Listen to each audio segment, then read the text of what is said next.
First, my Vandana to Bhante and my brother monks and friends in the Dhamma. Actually, I'm quite nervous to speak in front of Bhante because, I so much respect and revere and feel so grateful for Bhante's sort of, we can always tell, if you want to refer to the suttas, read Bhikkhu Bodhi, Bhante's books like this. So I think from the beginning, when I met Bhante, Jnana Vimala, when I say Bhante, sometimes it will be Jnana Vimala, Thera. For me, it's like the only Bhante in this whole world, because sometimes, tell you honestly, I need about 3 hours for a program, and I'll try to make it 45 minutes. So it started when I was in Southern Africa. Always had this search for something. There was a deep curiosity about how this world is going on and so on. From when I was very young, I never forget, I was trying to make a machine, which I call it non-stop machine, when I was very, very young. So because of my father's sort of background there, the engineering and all that. So anyway, when I was around 14, 15, we were in Lesotho, Southern Africa. There I was interested in relativity, theory of relativity, especially the effect of time can be dilated when close to the speed of light.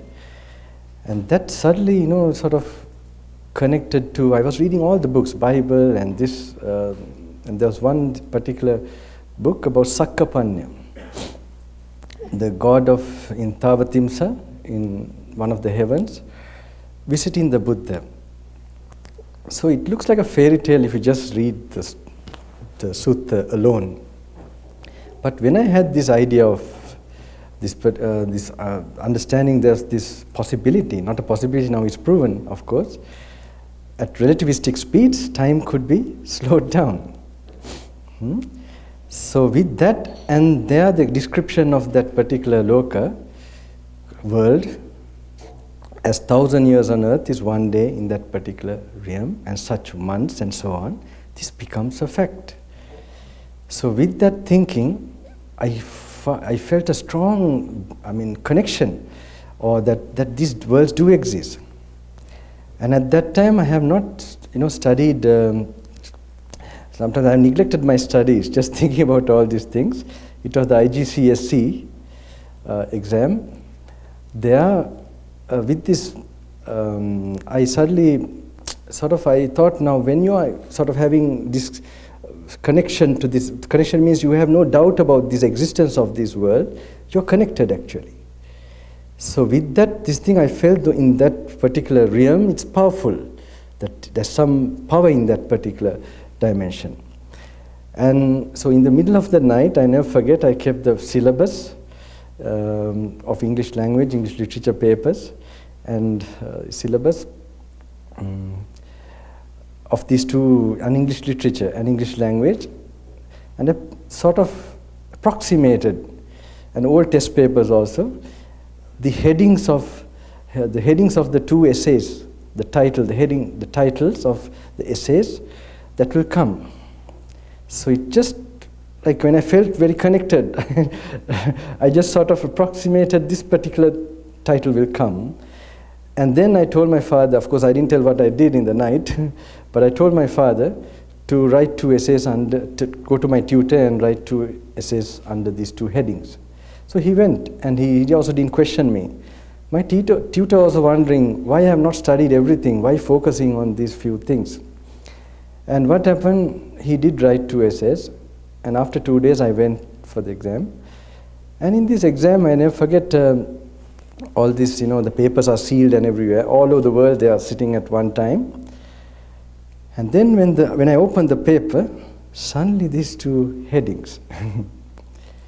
So this was like, I felt like, like the universe was in my hand at that time. And it gave me kind of a, like something I'm searching for, like a certain picture. Because I must tell you, I didn't come from an orthodox way to these teachings. I thought it was a religion. My mother used to be very religious. My grandma, they used to go to Vajrarama, and we just go to visit the temple when you were small, tie a piritnula and come. So I never saw this as a main thing that will explain the whole universe, the life, the experience. So what happened, I told then after that, still I didn't get the idea of like being a monk. But that was I would say it's my first meditation. But based on this, my thinking went on. I never forget, we were yesterday in Princeton, it was very interesting in the compound. It was a little bit like a cycle. I was to go to Princeton that time to study astrophysics, because I thought that's the thing that would be, like way for me to pursue further to know the world.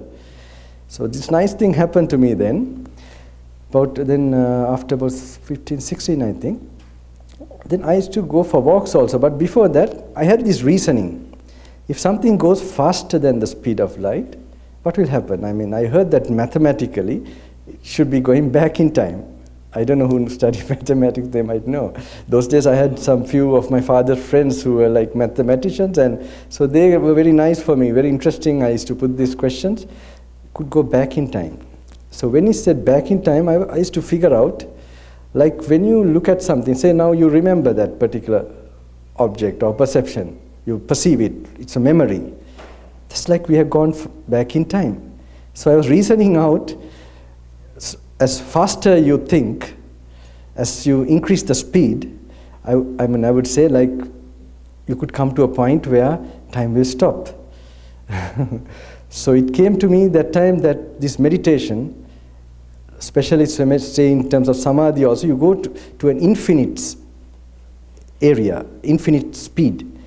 And then if you have intuition, where there's wisdom, we call vipassana, then that there will be a place like this, intuitive experiences, the mind should come to a point where time stops. Okay, that was those days reasoning. I never bring this explanation after a long time. Yesterday we were talking in that compound so this was still there, like kind of a theory. But when I was going for walks, around 18 years, when I was 18 years old, I remember, suddenly just a thought came like this, like a flash. What are the causes for any phenomena? It was like, I don't know, the way I had a picture of time like this, present, past, future, or like this. I'm like, what are the causes for any phenomena? Something like this. It was a mental picture. And suddenly it just came like something in the mind, I would say. It's very difficult to explain because it's so abstract, I would say. But it's so real. I think that's the only real thing in this whole. And there it came to my mind like, this is how I verbalized it. Anything that begins in time definitely ends. And there in my mind's eye, there was a mountain, I remember, on the side, and the trees, and everything that I would just be conscious of, it was like just finishing. And then I never forget, if I thought of Princeton that I'm going, I could see the longest thing that will last will be that granite building. And I saw that also like jelly, I would say. And with that, there was a picture of a monk in my mind's eye. And it came to my mind that this monk, the so-called the person who is dressed in robes like this, is a person who makes this perception happen again and again. That I should be like such a person. I should become like that. And should be in quiet places. I never knew that time there were aranyas and monasteries, no idea like that. So anyway, so with that also, anything that begins in time definitely ends. For this understanding, there's no beginning, therefore there's no end. Something like this. And it was like, yes, this is it. and anyway, certain things happened after that. Then we came to Sri Lanka. Then my grandma told me, was telling us, we want to introduce you to this great monk who is, he used to come arms round. She was so enthusiastic about this Bante, a German monk. And she used to come once a month to my grandma's area from Vajrarama. So then she took me to him and all that. So meanwhile, I had other experiences coming also. After this, like Bhagavad Gita, when I was 14, 15, I was interested in Bhagavad Gita also. And interested means, it was like an experience, that compassion, the metta, of that, like the Brahma feeling, you know, and this I used to practice.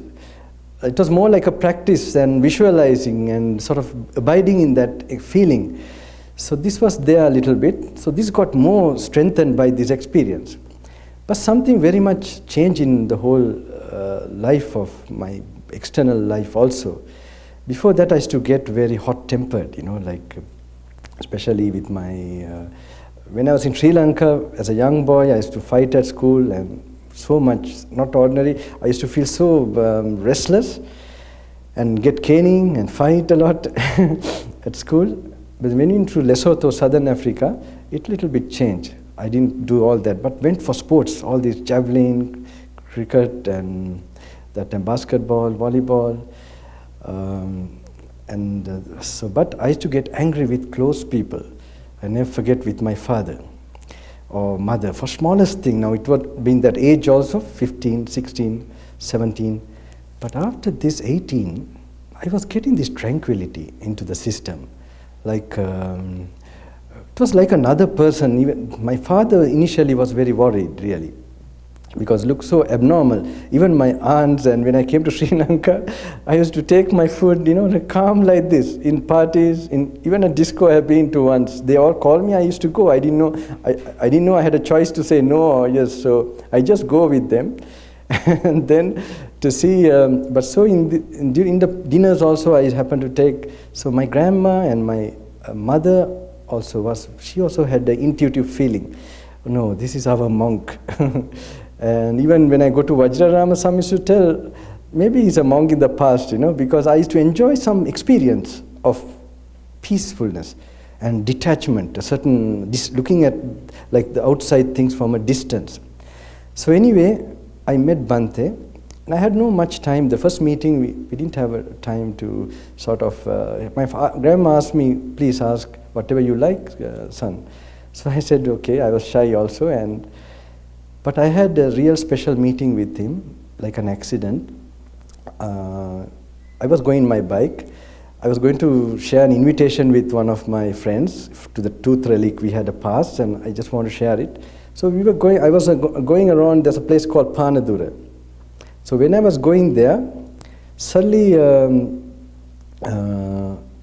at one place I see one monk walking like a giant, you know, in the hot sun, in strides, you know, very, so inspiring. But I recognized him like an old monk with then I realized, oh, that is Bhante, Jnana Vimalathera, the German monk. And I quickly parked my bike and went this thing, and I asked him, those days I asked him, can I offer you a smack, sir? Because it's like those smack you have in Sri Lanka, like drinks. So what he told me immediately was, this is not what we expect from you, that you also follow this path. So I mean, when you meet him, I'm sure Bhante should have known. So I mean, he was so, you know, like kind and so tough, so firm, he's clear about it, he's so confident, I would say. And it puts you like, now you must attain Nibbana. I will tell you one of my experiences. So just what I faced, why I came here also. Because it might be look so unnatural for me, just associating him and coming to states. I will tell you the reason. I want to quickly cover that because I will tell you. So anyway, Bhante, when I met him there, and then I anyway went and brought the smack, and he went. Then he was planning to take his full dana, double dana along the road. So I said okay, and then he sat down. And I'll never forget, I couldn't open that needle, and he had a Swiss knife. He took the knife, and then he opened it for me, and then he was taking. After that, I had some pride also that time, because I already had my own experiences like this. So I thought I knew everything, tell you honestly. I knew he was very saintly, or I felt like that, but I didn't really feel I have something else to learn from him. I was having that pride in me. So anyway, I explained to him my experiences along the road. We just seated. I just told him about like some emptiness, the way I see the world and all that. And he just told me one word, which made me feel like I was an ant, you know. And told to myself, you have a lot to learn from this Venerable. And that was the time that I really followed him and met him again in Vajrarama, the temple in Colombo. And when I met him there, he he told me, he asked for my experience that time. He said some karma is behind it. He told me like, and just he told me, you read the Satipatthana Sutta, everything will be okay. Just like this. So he looked so, made it so simple and so on. So this is how he first directed me to refer to the suttas. Now this was something, I think, a great thing I got from Bhante. I call this the GPS. We need a GPS for this journey. And so this, he gave me the reference. Then after that, of course, I took this Mahahasthipadopana Sutta. I didn't practice Satipatthana. Actually, I started practicing Mahahasthipadopana. It analyzes a lot, and it makes you see the world through that, especially the 5 elements and so on. And there's a habit in that time, when I used to read that, I used to use it as a pointer to make my focus. So I would sort of apply to my day-to-day, I call it like a manual to understand existence or phenomena of your own, that you relate that particular way of looking into, like, for example, if you say hardness here and hardness here, for example, it's a kind of thing that you take it as a hardness, it's a nature. And the effect of it is that you begin to see through the illusion of getting the idea of self into, because it's in this space. So it needs some silencing your mind, and then you get to open up that wisdom brain. So I could understand those days why, when the hair was cut, that they saw the truth, because there was that tranquility, that purity that is necessary for this simple truth but profound to be experienced, where it creates this, it dissolves your ego or sense of self, which is, if this happens to any experience we have, all the problems of memories and all that, when you loosen or you apply to whatever trauma or difficulty you're having, you begin to see that, what is its true nature, that it is like something empty and you are not there really. The problem immediately it solves. So, but I will come to that. I hope I can touch that to the end. So anyway, because I must tell exactly why I came here, that is very important for me to explain. So anyway, I went through, and a lot of other experience I had to go through. Then when I was 28, only I was ordained. So Bhante, then when I was in Polgasdur, I went there. There I was very happy, because he introduced me to the Skandha Vagga, Salayatana Vagga. There I got to know there were so many ways the Buddha has explained, not just 1 or 2 ways. And he told me to go through that, so that you get used to that thinking. And I had a very special experience at that particular period when I stayed there. I must tell you, all these things didn't come very easily, a lot of obstacles, but I was determined to sort of break, because when you're going towards liberation or you want to be, you'll have many obstacles if you're really going. If you're not going, you'll not have obstacles. Because it is the nature of nature's laws, and also Mara in a way. So I didn't want to tell the stories, because I don't think I have a lot of time here. How Bhante? Take as much time as you need. No, Bhante. In your presence, I know this is, I don't know how I managed to come here. Because, anyway, of course I'm getting old also now, 46, like this, the body. So anyway, I like to maybe give the main points somehow there.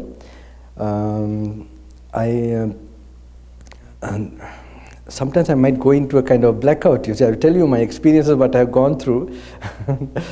In a way, I must tell you are seeing a ghost in one way. Bhante, in that period I stayed for 2 weeks. It was like, it was a very helpful period. There's an explanation he used to give. Maybe I'll put it now here. Normally I don't want to give this explanation prematurely, because Bhante used to see whenever I'm calmed or calmed down, he used to explain this. I used to like this explanation. It used to make me sort of leave everything and focus on,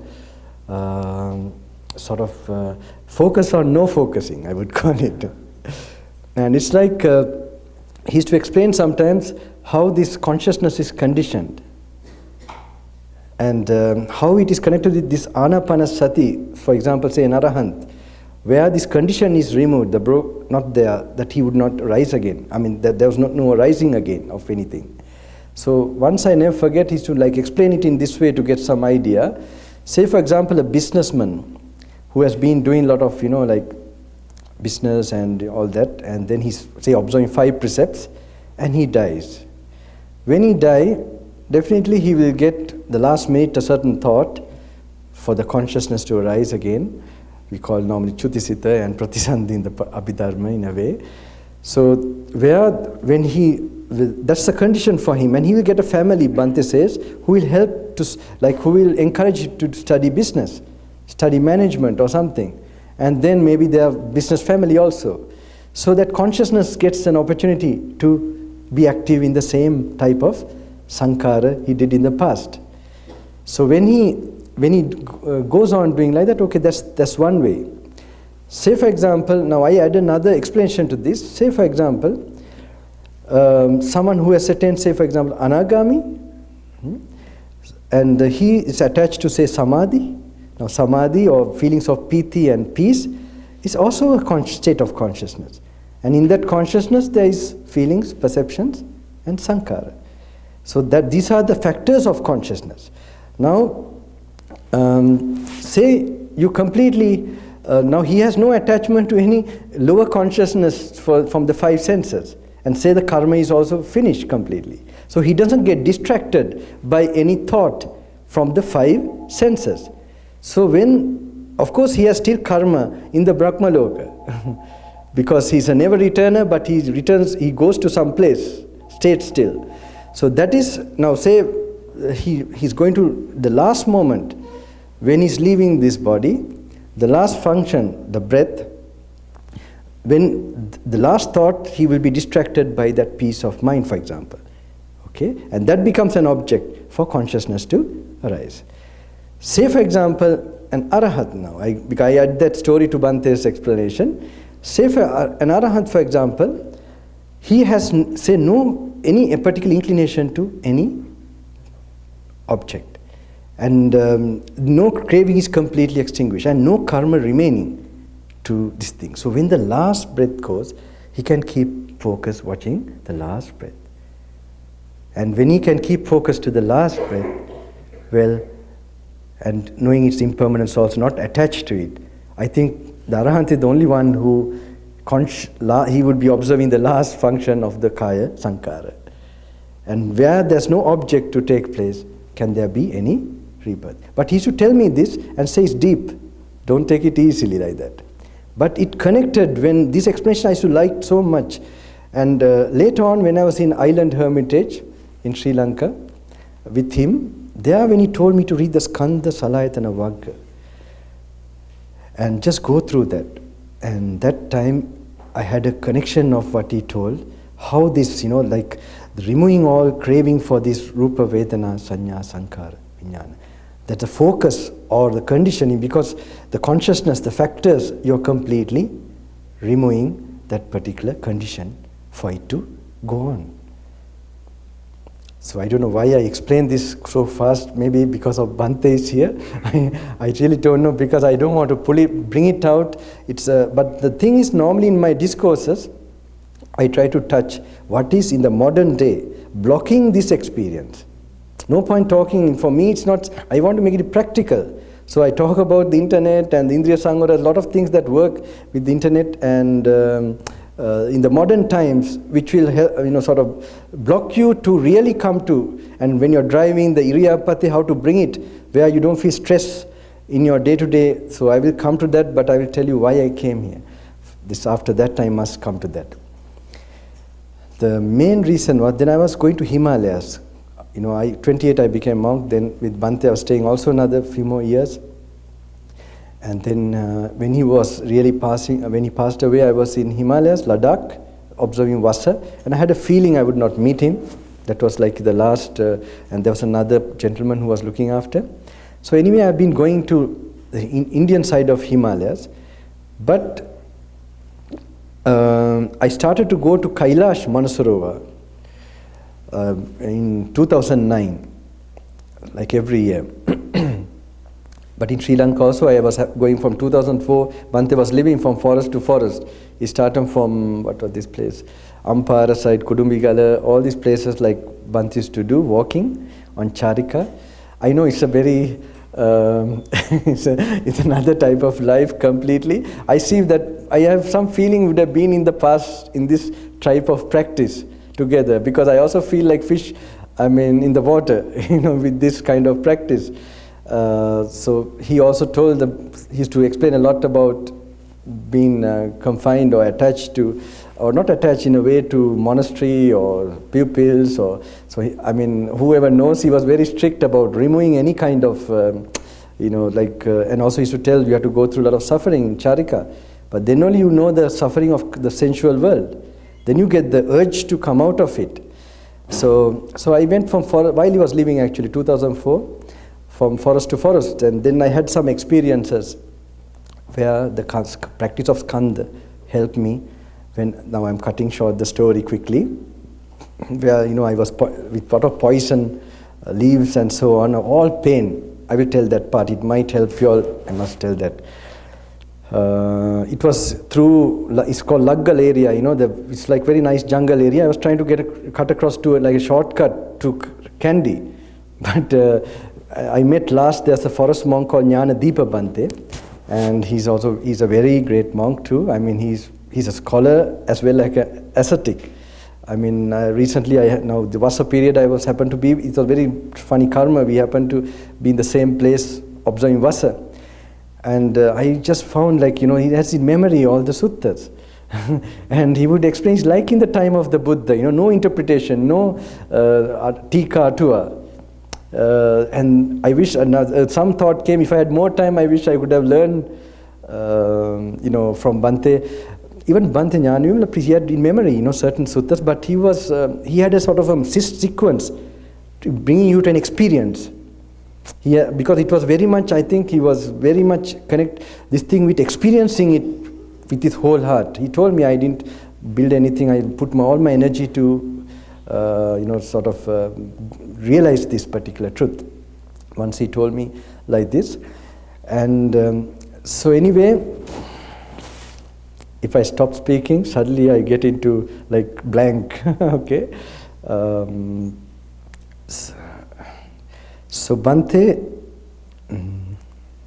so in this Knuckles range, when I was trying to cross, I was really heavily wounded, like with all these leeches and all that I had to remove, all blood. And especially I was damaged this area by one leaf called mausa, which has a kind of allergic, this thing. I was like feeling like I've been whipped. You feel like a cutting sensation. So anyway, some robbers found me. If they didn't find me, you would not see me today. I had no compass, anything. So Gnanaloka Bhante, I met him on the way. Then I was passing that area, is Rambukkalu that side. He was staying in a kutia, small kutia. So I just told Bhante, then he said, I also got myself lost some months back. And you really want to go this way? And he has maps and all that. So he showed me some idea, gave me like the waterfalls and where to keep my direction. I had no compass that time. So normally we should be having a compass in the jungle like that. Anyway, I got, he told, anyway, once in a way an adventure, and he didn't want to discourage me. And he gave his blessings and I went. So anyway, I cut short the story. Many interesting things happened, but then anyway, I went to some area, then this cardamom, you could say, pluckers, but they're illegal. They are the ones who found me, and then they were treating me actually. I was like, and I all wounded and all that. And that time I was trying to use samadhi to suppress this pain. It was not working. Then I remembered suddenly, because this area, especially the pain in the head area, it makes you distracted. Here it's okay, because for meditation you need some, this thing in this area. So I told suddenly I remembered Bhante. Bhante used to tell to memorize the striking suttas. So suddenly I remembered the Anatta Lakkana Sutta and Rupa Vedana Bhikkave Anatta. And there's a way how Bhante used to tell you, read the sutta and apply it to yourself. When you're in your walking meditation, you look at the so-called body and any sensation you're having. So there's a way of doing that, not just reading it there, but you take it to look at whatever you can notice. So when I was looking at that Vedana, Tahidam Bhikkave Atta, Abhavissa Vedana Abadhaya, Samvatteya, Labbeta Cha Vedana, Evam Me Vedana Hotu, Evam Me Vedana Ma Ahositi. May the feeling be like this, may the feeling be not be like that. It doesn't follow your orders. But when I was focusing like that, I was not feeling the pain little bit. So I did the next contemplation, Nityangva and permanent or impure. Like that, the third one, I couldn't feel the pain at all. That gave me a lot of confidence, in the teachings of the Buddha. I felt that in the midst of pain, this has power to remove this particular pain. And after that, daily I used to, whenever I have slept and got up, I would not get up from where I'm lying down. I would go through this exercise until I found I have sort of let go this hold on the body. Now I was wondering what happened also. What happened? This pain was there. Why did it go? I was analyzing later. I think unconsciously how much we say we have gone to forest and we have renounced and all that. There's that subconscious clinging to this body. Unless we are reminded and we go through an exercise of that. And this we keep on holding. So when we hold, we feel suffering to anything. So when I was applying that, I found myself, then I realized that this perception of pain works when there is clinging to something. And if you cling to pressure, then the pain is felt. But the clinging happens when you have wrong observation of it. All clingings, it has, like we say in Sri Lanka, far away it's apple and close by it's papaw is cheap fruit. Something far, everything. Whether anything you feel attracted, you are living in a fantasy. And many ask me these questions, Bhante, why are you, in Berlin they used to ask, why are you a monk, Bhante? Normally they think it's an easy answer also. For me, the question came when I was there. I told them, I was thinking, why are you lame people? I'm surprised why you are not monk. because I see also, it's because I see it's a sinking ship. Are you not going to get into this quickly? Like you're holding a string, and then you look carefully. If you see it's a snake, is there a question of letting go? It's because you have not seen it personally. You've heard many things, read something, but you have not got a personal, your own sort of awakening of that. If that happens, your actions will show. You will run away. You will. The whole system will start to sort of slowly slow down. So, anyway, this experience, after that forest experience, I happen to do it every day. Now I come to Himalayas. In Kailash, 2009, I happened to go the first time. Then 2010, 11, 12, 13. Okay, but 14, now there is this something called altitude sickness. In high altitude, you get this altitude sickness. There's no medicine for that. Normally, you have to go to low altitude. So what happened, I have seen people getting, and we all get it actually, but slowly by acclimatizing, after some days, you get okay. But then some do face, even how fit you are, this can happen to you suddenly. So one day in 2014, while we were going the Kora means like around the mountain, I got this in a severe way. And I couldn't go anymore. My guide and the driver, we were the only one there, and all blue. So I have seen other people, I have seen people die also in previous trips when they got this. And I have seen some people almost going to die and they were recovered. There were some special doctors. It was very interesting. This doctor, we were surprised. Now he was going to a coma. Like this is what happens when it's very serious. You just become so weak and slowly become unconscious. So this gentleman was almost like that. And then this military, there are a lot of army bases there. The military, one of the doctors, they came late night and was checking him and they gave a saline. We were surprised, he was then regaining. We asked what this saline was. It was, I think, liquid ginseng. It's so interesting, because they know the doctors, that's the Chinese kind of this thing that saved the life of that gentleman. He was from America actually, that gentleman. He was next to me. And so this I have seen people almost going and then, but now I got it here, no doctor, nothing in this area. And all here blue. And a splitting headache. Actually, it was not with the lungs. If it was the lungs, finished. So I was imagining always there's a vehicle there. There's no possibility. I just don't know how I can make it. So then we finally came to one lake called Mansarovar. I mean, this is the biggest high altitude lake there, about 98 kilometers circumference. And there, the night, I was almost choking. I thought I could not make it the next morning. Then I lie down and actually prepared. Not because my now guide and the driver, they are in the other building, in like a small makeshift. I was, then I thought of now focusing and watching this particular body. This is the only thing, just to make myself calm, as Rupa, Vedana, Sanya. Just before this thought, another thought came, that I couldn't share enough with the people. Because I was just, this thought came and now can't help it. I told to myself, now let me focus. Because all these years I was avoiding all this preaching, teaching. Actually I wanted to perfect myself. When I was a young monk, certain gentlemen first invited to America. And Venerable, you can speak English and all that, why not you come and teach in America? And I told this gentleman, when I become an Arahant, I will come. And I was not joking about that.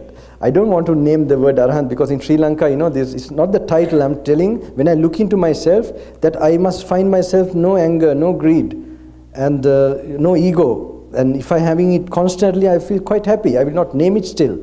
Because Bhante used to also stress about practicing, not try to see whether you became Sohan, Sakutagami, like that. It's just you keep practicing and seeing the effect that is happening in you. So anyway, I was really serious about that. So then I thought maybe I overdid this. Because maybe you're going through a PhD, but you can at least teach something from your masters or something. So anyway, that time it really told me, well, this is I should have, but now can't help it. So I managed to overcome that period, okay? Then 2015, I faced again. But this time it was like a kind of a no-return experience. And this was one entire night. I was going into like a coma. And like I can't lift even my hand, slowly. And they would try to get the oxygen. This was same place in that lake, near the lake. And then this thing came to me, like first thought came, I couldn't give enough, can't help it now, and then observing myself. And I was like breathing, like you run, and how long can you go on like that? And slowly losing energy. And so I want to cut short that, but anyway, then they managed somehow, the morning they want to take me by helicopter. But then the helicopters have gone, the doctors came late, and doctor means a village, some village sort of doctor. And then anyway, we got into the jeep and we started descending slowly. Because better to descend. Anyway, they brought me to Lhasa after 3 days.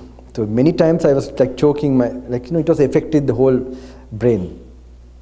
And then Lhasa, then flew to Kathmandu. But in Kathmandu, slowly I was recovering. It took time, physically also. Even I can't talk, so tired. And that time another thing happened, I must tell you. It was like, I would say, we have heard how Mara, we get attacked from Mara. But this is the time I would, in a certain way I got to know that it was like a direct attack from Mara. And this was, I have told the senior monks, actually, I have confessed certain things. This is like what I treasure most. Now, when I was recovering physically, it was like my robes were like going to be removed. Okay, I can't explain the whole thing. But I must tell you what I did to survive that time. Now, it was like what I cherish. Now, something you will be holding on to. Some way of you, like you're a monk like this, you're doing like that. Something like that, which I was treasuring very much. It was like completely finished. And they are just to survive, not to fall down, to get into depression. I have to hold on to something. And suddenly it came to me, don't personalize this. Now, that was not strong enough, so I used a wrong English word, don't egolize it. Okay, it doesn't convey any other way for me. I just told to myself, don't egolize this. It's just a phenomenon, it's just a happening. Let it pass away. And just continue. And when I was able to think like that, I was able to sort of let go and continue. And when I continued, I found that like gems were waiting for me. So it's all this, that was really to survive, to make myself survive. This idea, what the demon or the Mara enters to you mostly from your ego. And that's where it's like, so I understand whoever strives on this path, definitely will get so many challenges, so many problems. And if he knows something about it, he'll be happy because he knows that he's nearing something. And so that was something I must tell you. Then I told in Sri Lanka, the organizers, that any invitations, accept. So it started from Australia, then it went to the YouTube like this, and then slowly the other invitations started coming. But I did come to public in Sri Lanka 2012. This happened when I came from Kailash, that trip. People used to come, where I stayed in Colombo. They used to sit down at about 8 o'clock in the morning, and then they used to stay until 4 o'clock. So I was wondering what's happening, that if I'm just talking and they're getting something, they feel some energy or they don't feel time. Then I thought if I gave a meditation, how will it be? So then after 3 days or 4 days, I told the Kapakaru, we called who is looking after the monastery, that please don't allow anyone to meet, that I will have a meditation program. So when they arranged the meditation program around 6 o'clock in the evening, so there was like 60 seats. But then around 4 o'clock, there was these people coming from where, I don't know. And the whole area filled up with people. It was word of mouth, and I don't know how it just went. So this is how I came to the public in 2012. And then, but still I went again like this, going, coming. And still I am like that. Just I am now, if I have to die, I don't think I'll get the thought I have given enough. So even if the Buddha comes and tells me now don't go, I'll be going. Because you should not have a thought when you're dying like that. There's something I would have, but I must tell you, Bhante had several aspects. I have made some notes. I have been asked by some to, all these years, like dates and like whenever I have met him in the evening, I would have written down. He's now with Tara, that one of my relations. I kept it because in case something happened to me in Himalayas again, that is in hands of somebody. So I had many experiences with him. It's not that I saw him like, many means like this. Tell you honestly, I don't want to speak about him because I find I associated him, I felt I didn't know him. And I would not do any justice to, because how can I ever know? Only some incidences I could relate and which sort of make me, so many was there, but one I remember, I could just tell, because some would tell, the way he used to behave, he's in situations of now, he used to tell us, you rest only in hospital. He used to tell like that, and he used to do that. I heard when he was wandering, he he cannot walk anymore, and then he collapsed or anyone, they take him to a medical small place there, and he recovers after 3 days, and he goes again. So this was the type of spirit he had, and he was not telling, and I can understand how he was there when he was very old. You could see that, he was in full control. I can relate one story because just so many was there, but one I can tell. Once I used to look after, the night time, I used to take over the night duty. Morning it was Venerable Metta Vihari, there was another Danish monk, daytime. And I used to work 2 years, I did some job thing to make my father happy. And night I used to come and work, this thing. So one day, Bhante, now normally we have to use the bedpan for him. Always we had to use later period. So one day I came late, so normally he used to inquire how was the practice during the day and so on. And then he, normally when he want to turn, we used to give him a small support. So I told Bante, is it okay? And then he said, all right, everything is okay. And may you get some strength for the practice in the night, like that. And he would bless and go. But I used to go out and look again from the small, like in between the door, in case he's turning to go and support him. So I saw him slowly going to turn, so I went rushing and I just touched him from behind, and he said, no, like this. Now normally he wouldn't say suddenly like a no. He would, the way he would do everything was so gentle, but so strong. And so like a no, like this. And then I was like guessing what it was. And then he said, did anything touch you? And I said, no, Bante, but I did guess then. To see the toilet the feces have gone out. So immediately he saw me and he knew I noticed, and he just told me like this, whether it's inside or outside, there's no difference. The way he said, it's like he's in it, it's not like he's telling it for the sake of telling. Like he's in it, and it's for worry is only for me. Whether it's inside or outside is no difference. And then he saw me that, of course he saw my, worldly mind. He said, okay, you can. I was horrified, like, oh, Bante, how can you? Yeah, so many, practically, when faced with situations, it was very, very nice to see how old age was, how he, I never felt he was old also. I would never see. I would feel sorry for us who had young bodies and strength in body, but so this was one. There's another one I just want to share. Because there was a period in my life where I went across the LT. Now these are like boasting also, okay?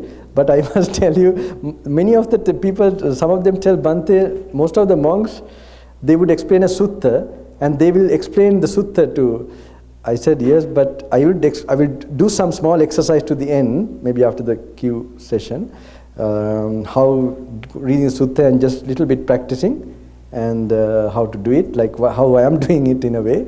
I don't know how it will be, this thing, how you'll take it. So anyway, Bante is to, when you're going on like arms round, now we came to Polgastu as a monk when I came, first thing he asked was to go arms round. Now in Polgastu it's not possible, because that's all like, food is brought there, dhan is brought there. So now I can't sort of disobey my senior Bante, and I can't also go create a conflict with the other Sangha community. So it went on like that for 1 week, 2 weeks, and Bante used to ask me, have you started arms round? So I said, wait, Bante, we'll start soon. And anyway, I don't want to tell what happened, but we went to Parappaduva. There's another non-silent, and we started this Pindapata. So while we were going Pindapata, he used to put us in this mental condition when I go, like how good in the morning when we leave him. He used to tell how even the poorest person will get a chance to give dana. It becomes a dana for the person. And even the fishermen and all that. And he used to just bless them and the whole country and the whole world and put us in a kind of a metta mind and send us. So what happened? One time he was telling, now he used to bless Sri Lanka. That time the war was going on. So in the north of Sri Lanka, who had gone astray like that, may they get the blessings like that, he used to tell. One day he was telling, the people who have gone astray, he was mentioning the LTT, the terrorists that time. The free terrorists, there was like ISIS that time in Sri Lanka. So that they will also serve Pindapata. Now when he told like this, I was really thinking maybe Bante is now old and that he's a little confused, because in south of Sri Lanka, how can there be terrorists? There's no chance that they would serve on arms round. So in Gaul area, Polgastu area, Island Hermitage is south of Sri Lanka. So what happened? Anyway, it went on. He told for 3 days, I remember, 3-4 days. And I have written down, but I didn't write that down, but I knew that was something where he told out of context or out of possibility. Anyway, it went on 2 years. And then I went on a wandering journey. It started from south of Sri Lanka. And I went to Anuradhapura first to Maharagama. And I met Madhya Mahanahimi, he's my Upadhyaya, so I got his permission also. And it was his last period also, 2003 this time. Last means he was getting all small disturbances. But he was also very inspiring that time when I met him. He said, yes, you had to when you're young only you can go like this, and without getting sick you can go. So it was all walking. I stay in monastery night time like that and go on. So I came to Anuradhapura, the ancient city of Sri Lanka there, and from there I planned. I get an idea. It's the same distance from there to Nagadeep. I mean Nainattu, they call it, the Tamil people. It is across the jungle, the LTT section. So anyway, I was in the last regiment, Gamanu regiment. They were trying to stop me actually, but out of respect for monks, they couldn't. Then I also asked whether there's a conflict situation now, this present time, because I know that is not, Buddha has told not for us to not to go to places where there is, all this. So I had to get the strength that I'm following what, the Buddha in some way. So they said, no, not a conflict situation, but Bhante, we would like you to, go this part, that we could give some escort and drop you. I said, no, I would go. My teacher also was walking, was going only walking. So anyway, I went into the LTT area. I shortened the thing, and I was very lucky to meet one of their commanders, and he made a pass for me. And he told you, we'll try to give you food from the police stations of LTT, the terrorists. And so, but I must tell you, when I saw this, I didn't see them as terrorists. My mind was showing me, like, what I have practiced, the Rupa Vedana Sanya Sankara. If I had that feeling, I would not be going there. So, and they also felt that vibration. That is, and if you're really sincere, if you believe in your compassion and something of your letting go, you'll have enough confidence to go into any situation. Today we were almost going to face something like that. Yeah, I must relate that. We were on the highway, right? So maybe he was in a hurry, of course. I mean, normally all my programs I'm getting late now. The reason is, I am not a preacher going from here to there. It's not possible with me.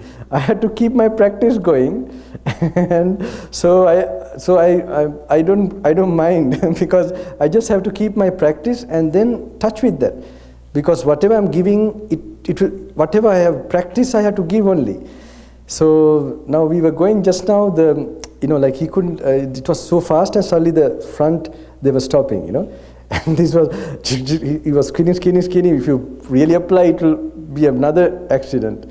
So, and what was it? Then suddenly, I was there. Then actually, when in times of crisis, you get more focus.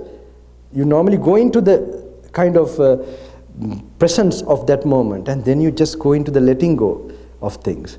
So immediately he looked, Bhante, are you something? I said, it's okay. I also told him, what did I say? It's okay if it crash also, right? I was already ready for that. I was waiting for that. Okay, insurance they will pay, right? I hope it's insured. But it's the accident. You must insure your mind from not being disturbed. And just face it. This is the time when that's the challenge, to use the Satipatthana, to watch the experience and to see, not to relate it, and to wait for it. Because you are trying to avoid, because you think it's you that is experiencing very much. So these things you have to really taste this, not always look at the dish. Now this is the time to eat the food now. I think always looking at. So anyway, during this LTT, when I entered there, then this commander, then I was going, and it was very difficult to quickly send the message.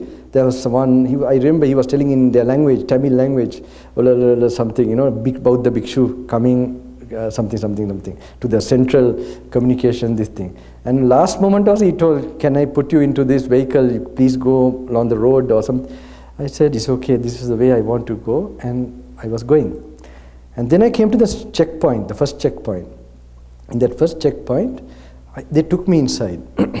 And to see, there was a lot of people, and there was this commander also there. He has gone ahead. I didn't see him.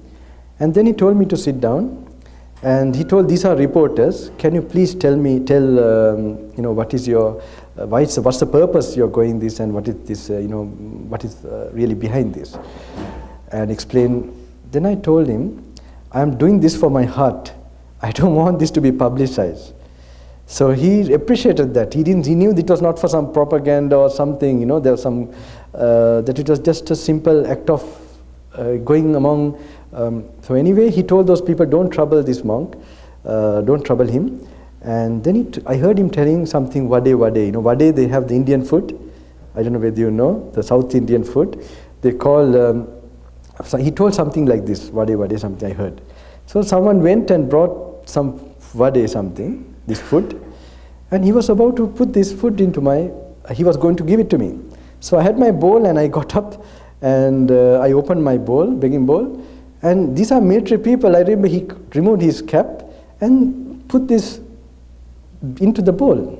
When he was putting this into the bowl, suddenly it was like, you know, I just remembered Bhante. It was very like I don't know. I mean, how far I see many things now. I mean, I'm sure the senior Bhantes would know that he was very strict. He would tell, especially the foreign monks. I heard that those days not to go to foreign countries, right? And to, like, you know, there's so many distractions and knowing the danger of that. So that was, I think, maybe that period. Maybe, I don't know. But late in the initial stages, he was actually, like, indirectly used to tell how good when you ordain and when you practice like that. And he was putting a lot of pressure for me to become a monk. And I was like, you know, I wanted to be a monk, but later I didn't want to be a monk. I want to practice. Because even Polgasdua tell honestly, I saw many monks, Silavanta and all that, everything okay. But I didn't see them practicing with, you know, I thought if I become monk, this same thing will happen to me. So I was postponing this. So one day pressure was too much for me, and I just went down and I said, Bhante, I can't become a monk because monasteries are deteriorating, monks are deteriorating. Like that I told him. He looked at me and said, your consciousness is deteriorating. And he said, no, you enter the Sangha and do this practice like this. And he really gave a point there for me. So it took 3 years. After ordination, he was telling me, well, these people are waiting for you, you must help them, you must encourage. Now, this I don't want to, it's recorded, no? Maybe. Wait, yeah. Because this part I don't want to tell too much. Well, one day I want to say, you know, one parts of him that, I mean, he would have seen some karma. I don't know, I can't really say what it is, but he had different sides of him. He would be able to judge a person, the situation of his individual. I mean, in my case, I found that. I don't know, in other people, I really don't know. But I've noticed him. There are some things, when I'm talking to you all, he's coming to my picture. That I would see that he would have seen me facing this situation in his bed that time. And so one day I hope I will tell exactly what he told. Not now, I think, not yet. And so this is part of with Bhante. It was very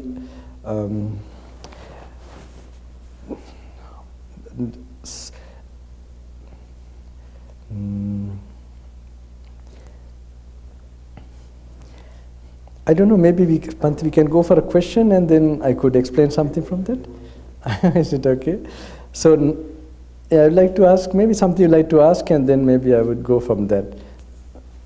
I normally talk about, depending on time, you know, I normally talk about things that directly disturb your practice and how to practically do it.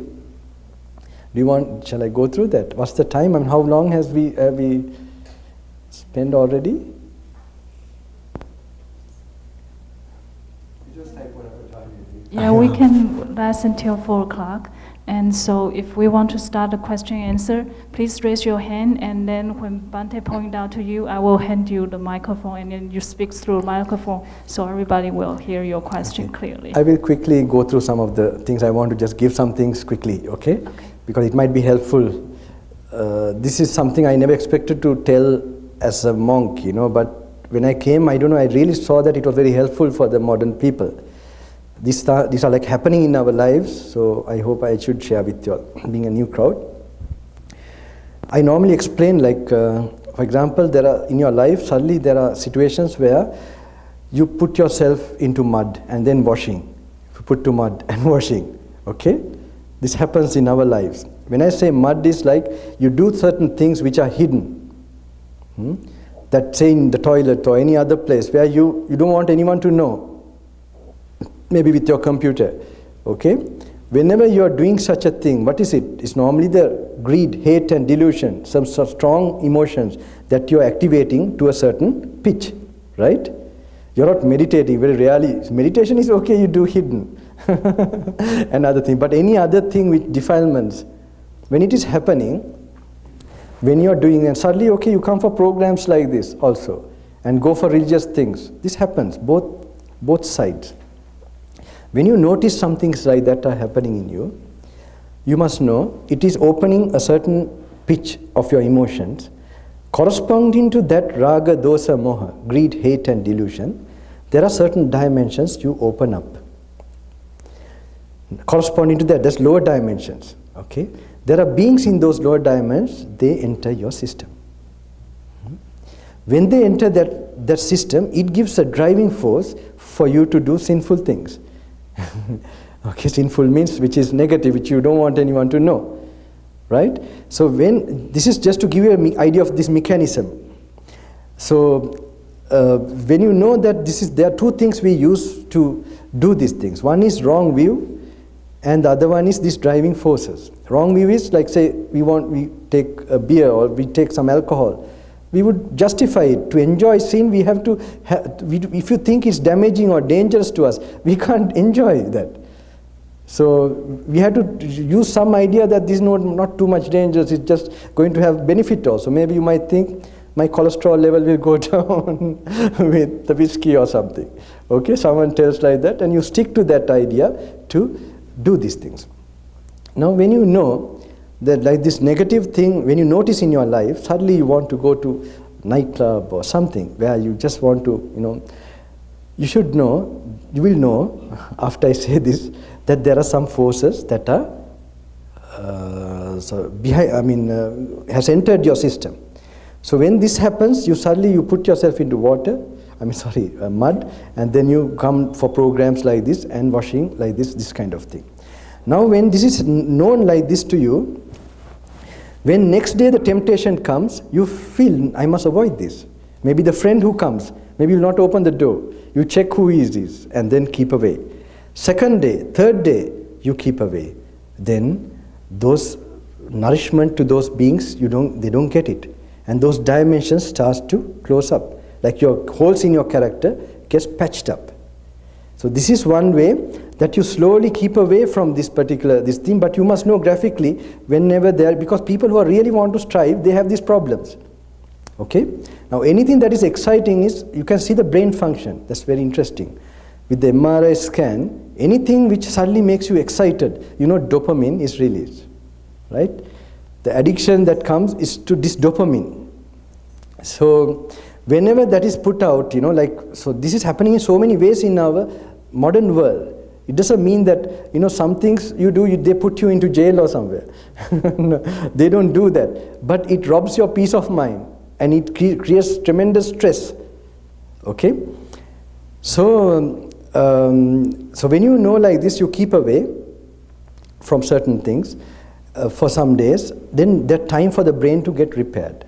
And slowly you find certain meditation experiences or certain tranquility which you were missing before. Because of the drainage of energy, you're going to have this energy back, and certain levels of tranquility you have not experienced, you begin to experience. And when you experience this little bit more and more, it is like the opposite of this particular drain of energy. If that happens, like adrenaline is created when you have negative emotions, when you're calm also something should be created. There is something, but not in the medical science, the modern one, they know this name. It is in the Ayurveda, it is called Ojas. This Ojas, Tejas, I would call it, Ojas, it's normally opposite, of that negative hormones, which normally goes to your brain. It goes through your nerves, for example, and then the areas of the brain which was not functioning before, they start to function. And they get deposited in that. And that particular type of deposit, when it gets deposited, it starts to activate those thoughts, those spiritual thoughts or whatever that, the way of thinking that is activated. And the thoughts increase those ojas, like that, vice versa. When then you create an opposite cycle like this, then it is like removing that poisonous cycle from the system. So when it is happening a lot in you, there will be a change in your body and in your aura. Normally you will have a shine coming in your cheeks and forehead.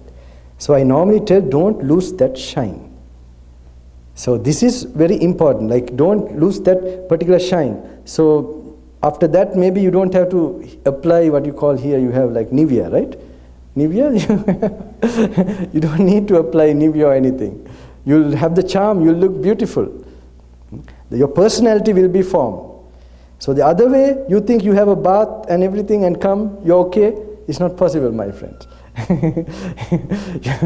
You can't hide the damage one has done to this. But because I explained this way, in Melbourne I was explaining this, and suddenly one young boy got a temptation. He wants to be a monk and everything. He suddenly was in the back of the room and he heard this. And when he was driven in the Melbourne city to do something, he remembered, oh, Bhante said there are spooks or there are ghosts who are in us to drive us to this. And he thought, no, I'm not going to do this hereafter.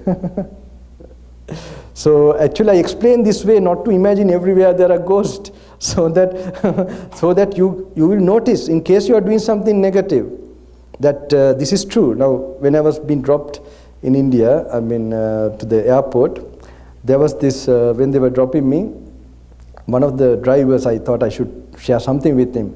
I said, don't drink too much, you must not drink bhut pret. They call the spooks bhut pret.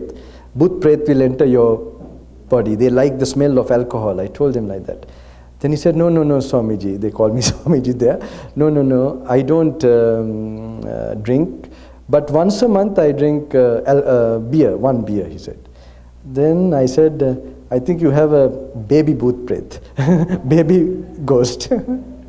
Yes. So just, if you're addicted to something, you're driven by this thing, this is some way to look at the thing, okay? So the other thing I noticed was that I had an experience with certain like rishis or some people who have some samadhi power. So he had the ability, like behind you there are like unseen forces that come, that he was able to sort of bring in these unseen forces that come behind you and sort of make them confess what's going on. So once I saw him doing this, one mother came with a child who was like, going for parties, and he was doing many things that the mother was worried, no studies, nothing. So suddenly I saw him, coming into this thing, and suddenly this boy was unconscious, and someone else was talking through him. And in this thing, he was like this, he was making a funny noise, and they said, who are you? He said what is this? Spirit, what was it? Snake spirit or something. And he asked, when did you come? When he was 13 years old. This body was 13 years old, I entered this body. Then he asked, how did you come? When he was playing games. When I heard playing games, I was surprised. How is related to that with this? But later I understood, games in computers, right? I understood that, now for example, when we have a positive thought of like metta and all that, okay, and we get spreading it to all the world, it creates a consciousness. What do you call it? Is a low consciousness or a high consciousness? High consciousness. So if you die at that time, you can go to a higher plane, and you come in. There's a possibility of coming in contact with higher beings. Say you say kill, fight or something, anything that makes you like, now I heard games also, there are no kills, but they give bonus for something, no? Like suddenly, I don't know what is happening, but I only know this damage is happening. This something where it excites you suddenly, then what happens? I don't know whether you know about that, they have very well found in Oxford University, this research, that dopamine is released equal to a heroin addict. You know this, no? I hope. Of a heroin addict, how the brain is working, the dopamine, the way how it is, these things equal in the addiction to games, how it is happening. So just imagine, then you can understand the spooks and all that, and also, so the medical science of, how the brain is functioning is very interesting, it's very helpful to understand. So this is, I saw this in another place, this certain spirit said, from Facebook it entered this body. Now, I don't know how to go to this, because I don't know what Facebook is, okay? But I know this happened, these people said, now the computer is not it's a neutral thing. It's a technology in the Kamaloka, sensual world, okay? Because somebody, I am not telling it definition in a proper way. Someone told me once with a cell phone in Kathmandu, Bante, you can do anything with this cell phone. I said, yes, in the material world, yes. You don't get a message from Brahmaloka or something from the cell phone. Yeah, it's correct that way. So you have to place it where it works. So the computer, it has its function. It's called information technology. But the thing is, it is like, it depends what you use. You have a vehicle, you can go to a nightclub with a vehicle, and you can also come to a program like this. So the problem is, this is used by an enlightened mind. So if you have these germs and this certain mind that is still not developed yet, there are chances, the opportunity that will drive, this will be an opportunity for you to easily to put germs into the unhealed wound, with the defilements. So this very, but now today we can't say for people not to use computers. It's not practical. But to make the people aware of what is going on is important. I think especially the younger people, this should be done. So, and also show the positive side of it. If you keep away, and I have another nice, interesting one to add to this particular explanation. So with the computers, okay, with the Facebook, I don't know what is, because anywhere you find there's a lot of greed, hate, delusion activated. You should know it's a dangerous thing here. There's something wrong happening to me, and you want to always do it again and again. Surely you're addicted, and you have a special type of spirit in you also want to enjoy that. So it may be anything, I don't know. So you have to find out. You are in that, mostly in that world. So this is something, what else I could explain? Yeah, there's another one I normally talk about for especially modern people. I don't know whether, well, I go for a question and then we'll see. No, Bante? Yes. Which, okay. Bante, I'm a parent. I have an 18-year-old, and I didn't know how the powerful they are, and this has been for an decade, and my son is good in all the studies, so I don't have any complaints. He's a responsible person, but they are addicted at the moment. I understand. So as a parent, I ask that how can I maintain the equanimity? I can tell that instead of having anger. I understand. My brother too. I mean, he's recorded. Can't help it. I mean, even now he's married and he's hooked to games. Okay, even my parents, I mean, the wife is telling me to do some miracle to this thing. But I will tell you, don't worry about it. Good question. I mean, I have explained these things, but there's a way out of this. Okay? You see, I explained this so many times now. For example, you're with the family and so on. You want to change them, to make a change in them. Now, these are damaging and all that.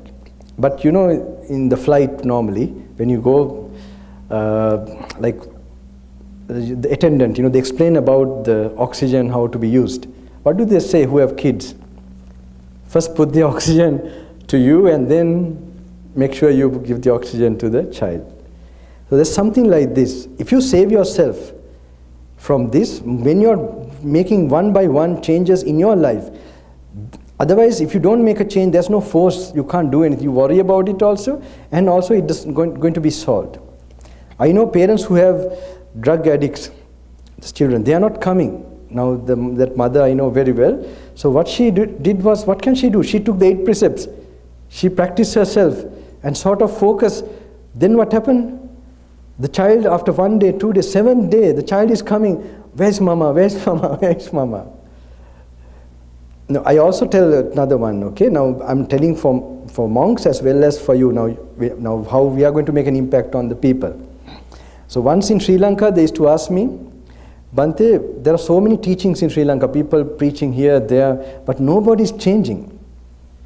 But I remember something what Bante told, written one article, how to revive the sasana.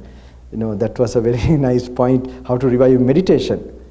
the main thing, and then how this is, long years ago, I remember, actually when I was a very small kid, my mother used to read Bante's books about Paticca and so on. And I was a small kid, I remember she had the book, we were in Lesotho and so on. So, but then in Sri Lanka, there were all these teaching, so many things. One person asked me this question. Now, I had no answer for this particular, at that time. Then when I was going later, I did get the answer. The people who are preaching, who are delivering this, they are not pure themselves. If that purity is there, there will be a mystical force that goes. Now there are like some monks who made impact, like Somahandra we have, he was there for 6 years, but people who were drinking, they stopped. They were like, one by one, it was making impact on the people. But we know he was at Vajrarama, actually he was like also very senior monk there, but we never knew he'd become so famous and he'll make an impact. And but he looked so pious. From those days he used to meditate. We should see him going on walking meditation in Vajrarama, in the monastery in Colombo. It was not really a meditation place when we were there, it was more like a temple. So anyway, you can see he was in the jungle one time, then coming, like he was doing these practices, he was involved in society, but you could see him, if you look at his background, so you create a certain power, a force. So now, if you want to, now I know another story, if you want to change your child, don't change the child, you change yourself. Understand? Like, this will have a force. So I remember another, now it's boring for people who have gone to other programs. I don't know how many of them are there. And I'll tell, this is a big crowd of who have not come before. Have you heard of Vivekananda Swami? He made a big impact in 1895 in the Parliament of Religions in Chicago, I think. So there, he was someone, who is very interesting. He was very young and he made an impact and he had a short life also.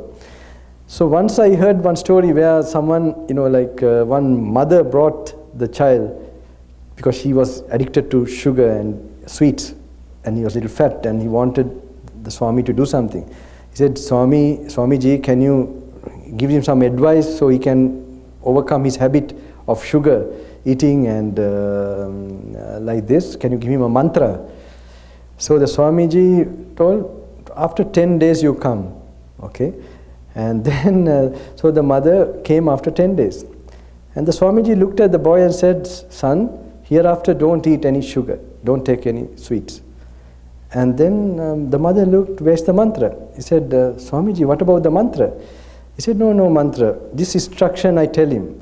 Then he said, why, you should have told this 10 days back. He said, no, 10 days ago I was eating sugar myself.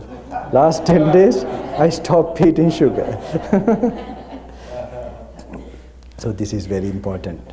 I think this is some secret. Don't worry about it. You do some change, something one by one, some force will go. Your very presence will change this atmosphere around you. Your very attachment is also, I'm not telling, I never had the experience of being a father or mother, but I think it's a strong attachment. But if I was a father, I don't know how I will do. But it's nice to, I know some wives who change the husband, very interesting. That's also by, they didn't sort of tell them or try to go and tell, do this, do that and all that. They just ignored it and just purified themselves and came to peace. You see, that is unnatural. Normally nature is to react. If you don't react and if you are calming down, it upsets, it creates miracles around you. Understand?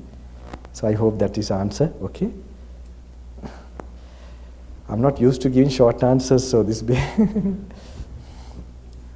Bhante, I have a question about when you are hit with an adversity or a negative effect, how quickly you can reach that equanimity state?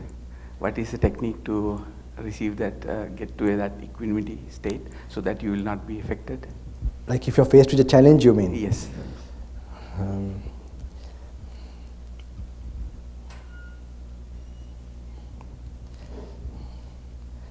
If you're suddenly faced, normally habit works.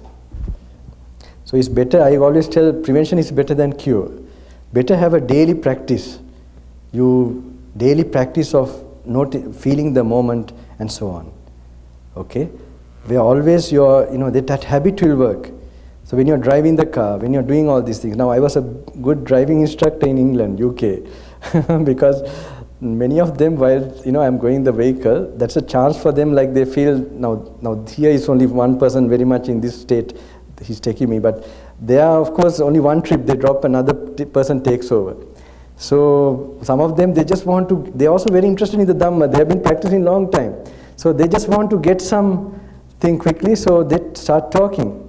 They slowly, they have told that Bhante doesn't talk while he's going. So, but they say, Bhante, is it okay I talk to you a little bit? And then of course I say okay.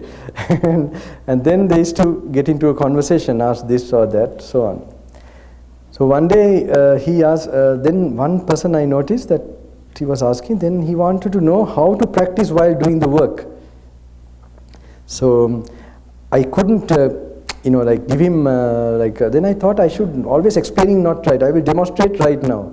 So I said, my friend, let me try to meditate now. So I told him, just feel the steering wheel you're holding, the leather. Just feel the feet touching the ground. Just feel it very much. And just notice that you look at the road, of course, but just get that feeling, the simple observation. Because you have that energy part of your consciousness. Now you are at the stress part of your consciousness, like a superficial area, okay? When you can focus on one thing for some time, it starts from the bodily contact or bodily area of awareness. You see, you gather, now this is very known in studies now, they call it now stress busting something, stress busting techniques, just be mindful of your immediate toe wiggling, and this is a very nice study by one doctor, by microbiologist. Stress busters means what? It's actually, so it's very interesting. If you pay attention to the moment for the body, or the simple attention is going to take away the stressed mind. Now that is only one is practice. There are 3 more. This called, normally this is related close to Iriyapate, paying attention to the bodily area. Then you have Indriya Samvara. Now this is what I'm telling you, addictions and all that. People think only paying attention. Now I don't want to reveal like this because maybe the Buddha's teaching, it shows the exact other parts where you can activate that peaceful mind and energy mind. Indriya Samvara is the other one. And the other one is Bhojana Matanyu. It's called, no Bhante? Yeah, I think some of the people here don't know Pali words. Okay. Indriya Samvara means sense restraint, sense restraint, and Bhojana Matanyu means, actually it is, the way I understand is controlling the tasting of the food, not simply, the limiting the food also, it's known. And Jagrita and Yoga means like, before sleeping, lying down, you purify your mind and lay down consciously and so on. And I'm very frightened to explain these things now in front of Bhante. They are great scholars, and I am like a worker in, but they're so nice. I mean, I know that. Anyway, these are other 4. That's why I explained now. Stress busting is only not done by that. Mindfulness. You can start that. You'll find. Now, when I taught them, when I told this gentleman, just feel the steering wheel and so on, I saw he was quiet. He was silent. So suddenly he was silent, and I kept quiet. I didn't explain much. And until the end of the journey, he was silent. And then he told me, Bhante, I never experienced this much peace. And I wish you were always next to me. He was telling me like this. Of course, he had to drop me after that. So this is one practice, and this was going on in other drivers. They used to tell me, Bhante, I will feel the journey 4 hours because you touch the equanimous state of mind. That equanimity when you are tasting more, that's what we call peace. And you just that monotonous, it looks monotonous thing of just feeling and observing but paying attention, but it builds up mental energy. And sometimes when you're catching a train, just feeling the feet touching while you're going, you note the train, which train this thing to catch, compartment. But then you come to the present moment and tell your mind, don't now this distance I must walk without stress. You command it. Let me check whether I'm tight and going. Let me stop, slow down, just like that. So you have to command, and then it becomes a counter habit. You understand? And then in your daily activity, now I'm telling this, it's a long answer for this thing. I'm talking about you better start this practice because habit will work. What will happen If I just don't tell this and you immediately go, what will happen will be you get frightened. That's all. Now, how to get frightened? You have to create another habit in your daily practice. The greatest shock will be the moment of death. So you can't meditate only last moment. This is no crash program. Just before you die, let me meditate a little bit. You see, this is what you do daily. Better we already read it, after a few hours we are going to die. And then we are ready for it. So that, so this, and you learn to enjoy peace of mind, not just fleeting pleasures. So you replace that peace of mind more. So in your daily, when you're doing the work, so the other one is Indriya Sangvara. Now this is not, Indriya Sangvara, the way I would practice now, you can look at my eyes for example. Now I look focused, right? Now how do I look now? Do I look focused? Do I? And look at my eyes? Now? Yes. So this not to get focused. Like for example, you cross a road. When you're crossing a road, you see vehicles going up and down. You have to check. But you don't look who is inside the vehicle. This kind of screening, this is very important. Like when you're walking around the pedestrian or pathway, you see 2 or 3 people coming, but you will not recognize who they are. So this is something, I think as a yogi, if you want to get that mental strength, you have to, this is one of the, especially in a busy place, this is to be practiced. So these are basic practices, this is the foundation practices. If you're daily doing now, even, when you're doing these things, it becomes habit and you will gather, when you sit down for meditation, you will have less monkey mind also. The monkey mind comes because of the lack of sense restraint. So you focus, when you are in the people, you don't see like no details. Now when I look, I can't recognize you, okay? Now when I look, I do recognize you. So it needs little bit, you don't notice. So now normally I got used to so much noticing properly. So this is a bit other way around. So we'll see how it is done slowly.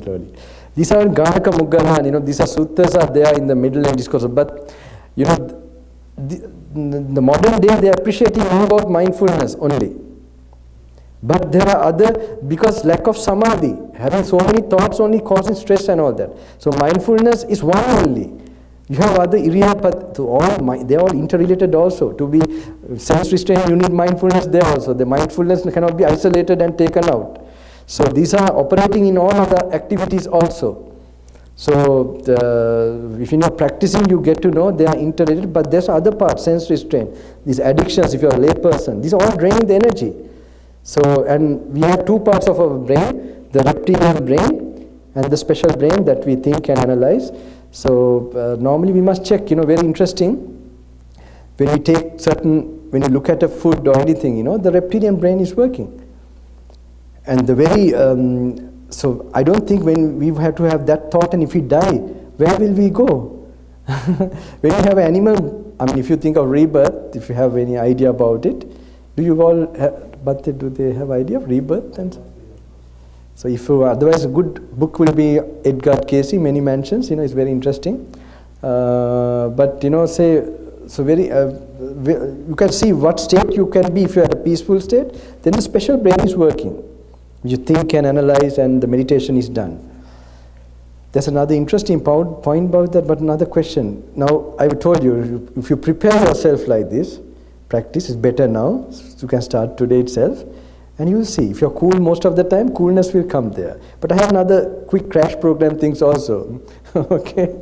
Like in the forest when I'm really weak and so on. Like if you picture the Buddha is standing next to you, it has a big difference. It makes an effect. Suddenly like the Buddha is standing next to you. Like people who are going for exams, I tell children and so on.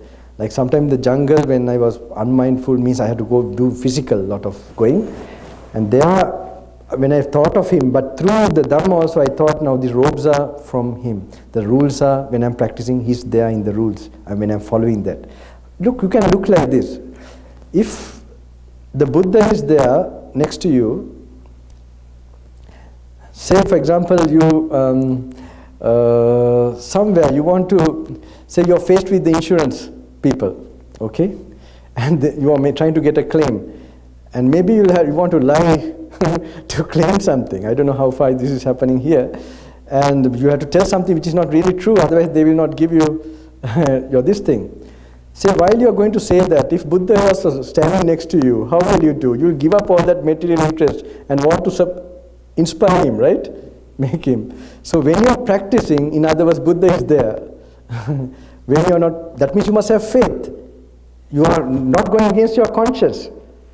So when you are, so these are practical. You will find when you are practicing, he's live. He's becoming live there, in a certain form. But this, when you are even, because this will lead you to tranquility and lead you to actually experiencing the Dhamma. Then you will actually see him. See means understanding. You will have no doubt about him. It's not some visual thing. So these things I think. Another thing, if you have really some crisis, irrespective of any religion, very nice is to place your attention to the present moment. Just feel what is going on. Just be in that moment. I know one gentleman in Sri Lanka. I used to talk about it when I was doing a job. He was a Christian, and he was like, so I just told him the power of staying in the present moment. Just I used to explain to him sometimes, like the past things now, what you experience up till now, how it's all gone, it's no more. And even now, this is what you are seeing now and hearing, just feel it properly. And this is all, like that's something I used to explain those days. And one day he only comes to office where I was working, only he's not worshipping me. He was like, Shanaka, Shanaka. He was asking, I was saying, what happened? He said, you know what happened? I was, my father told me yesterday to pick up some guest from the airport. And I was a little bit late, and then when I was going, suddenly I got caught to a traffic block. And then I know they're already there now, and I'm already late. And I was like frozen, I couldn't do anything. I just like stuck with that shock. Then I remembered you, he said, suddenly that you told like that the future has not come yet. And the past, these are just, my father, that's memory. It has no existence, reality. And just let me feel what I'm going through now. And when I did that, my thoughts start to work, my brain start to work. So yeah, this all is very powerful all the time. It's a kind of mindfulness. There's another question, I think. No, I think this young man. Okay.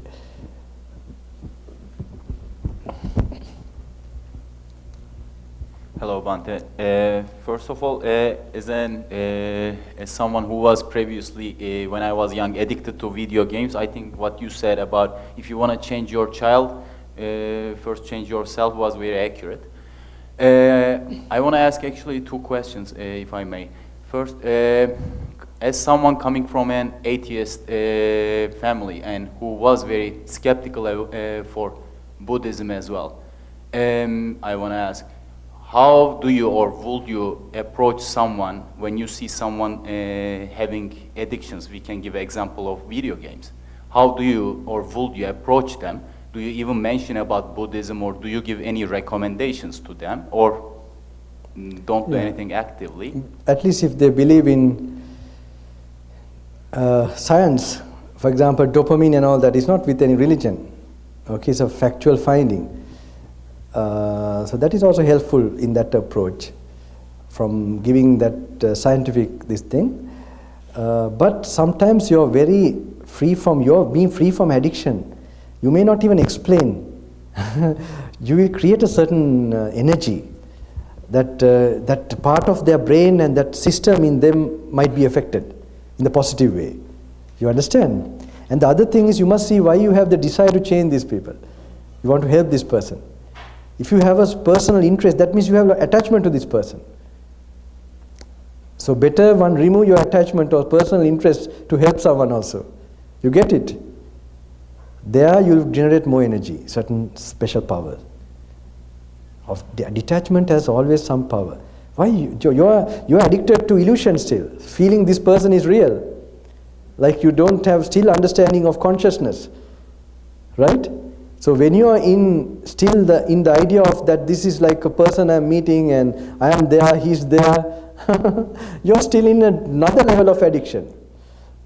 So we must always see we are not perfect yet. So when we pursue the path of really becoming enlightened step by step, and then we see we are not even concerned or worried also again. We have metta, it's unconditional. It's not having two persons or community, nothing like that. So one learns to pursue that, and it will give you the answer. When you meet the person, it will just come out, any person.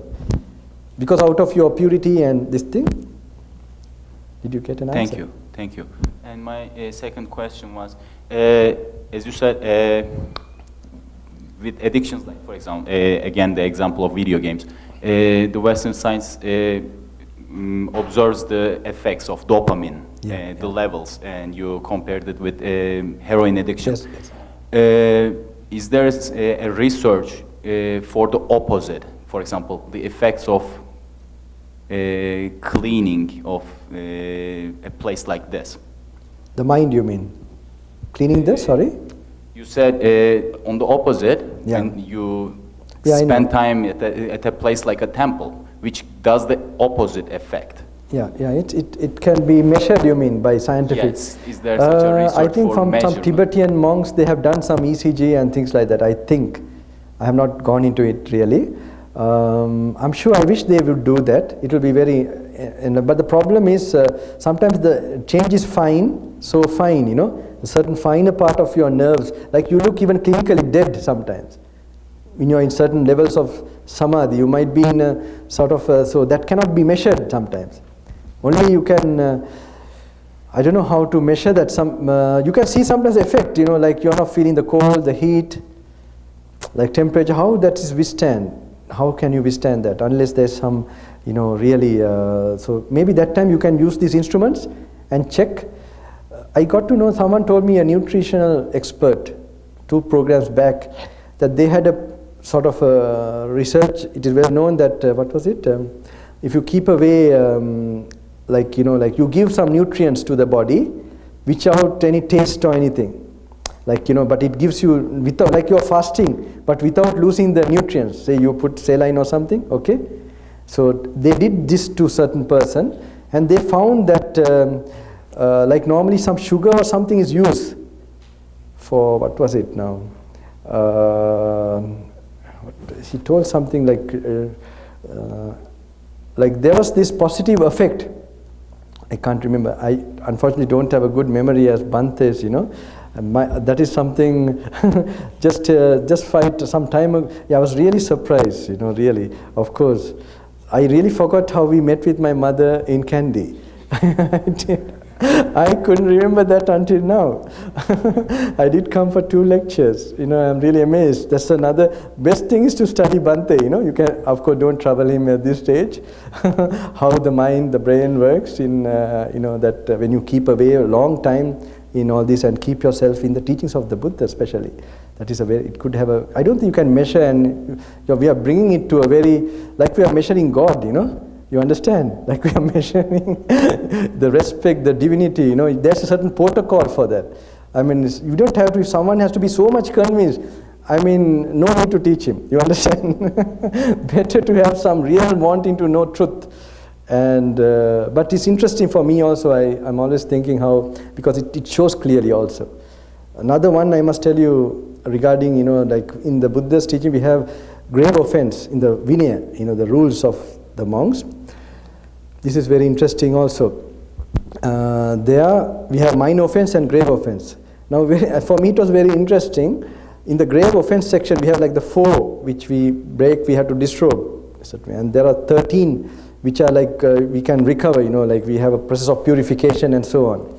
So in the first 2 of the rules, when you're going through the experience of that particular, to break the rule, the experience, the way the brain works is very interesting. That means it's connected with sexual experience. So normally I explain it like, without controlling these 2, nothing happens. I call this the tongue and the sexual, you know, aspect. So now both of them are connected with the reptilian brain. So they look also the same, you know, a lot of nerves and so on. So now in that second part of the, first or second, I can't, yeah. This one, it is a kind of an experience, a peak experience of the sexual activity. Then how the MRI scan shows the reptilian brain. It's very interesting. It is said that the reptilian brain takes over the entire brain. The other part gets completely shut down. So I was really fascinated. Look how the Buddha would have seen. I mean, how he made those categories also. And that time, some of these things that happened, it was after 20 years he laid down these rules. It was not happening among the community first 20 years. And is it correct, Bhante? And after that, slowly he started, and then he laid down these rules. And then that time in the society, we can imagine, it was few people this was happening. But today it's difficult to find who are not forming into habits of doing or happening these things at that level. It's difficult to find who is not doing. So now, then I was thinking, now this has to be explained in the modern day, in this modern period, if especially the age of 14, 15 for children, and even some after 40, 50, 60, because this has been habits not known. So I see that any perversion in the sensual, the thing is always without the purpose of it. Now in my case, now always I tell also, marriage is like becoming a monk. You stick to one person, how boring that person is, you just stick to that person, and then that helps you like a protection. It makes you to keep away from, getting distracted by something else, and which is, almost most of the time, this just creates a karmic chain reaction. It just goes on, and then at the age of 80 also, you're thinking of this, maybe a marriage at that time. So it just to purify this perception. So this is there's a way of practice. So now normally I found that when you know about this, so some of these things, that's why I told like you keep away. So one occasion I never forget, there was this, they were told about this book that written about even who are married. I tell them, this is a good opportunity for you to sort of restrain, to elevate yourself to a higher plane by practicing. So, but there should be an understanding, when you're doing these practices, it should create harmony around the people around you. Because you're a meditator, it doesn't mean it creates suffering in others. And they will, that needs certain skill, where you learn to understand the surroundings and try to harmonize with them, and to be honest, what you're doing is actually sincere, and so on. I don't want to, it's a little bit long if I explain about those aspects, but any other thing, I think it's okay, huh? There's this young man waiting to see you, right? Okay.